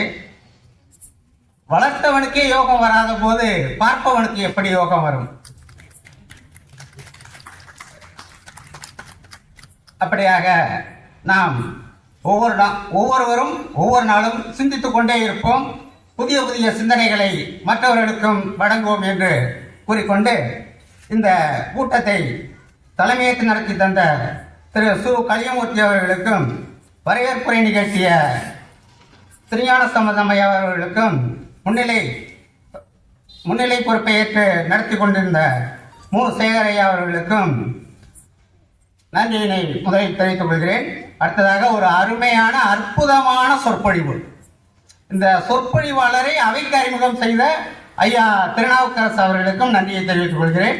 இந்த சொற்பொழிவினை அதாவது தொடர்ச்சியாக அப்படியே சரளமாக மழை பெய்கிறது மாதிரி சொல்லிக்கிட்டே இருந்தார். அந்த புத்தகத்தினுடைய முழு புத்தகத்தையும் நாம் படித்தால் கூட நமக்கு அந்த மனதில் நிற்குமா என்பது கேள்விக்குறி.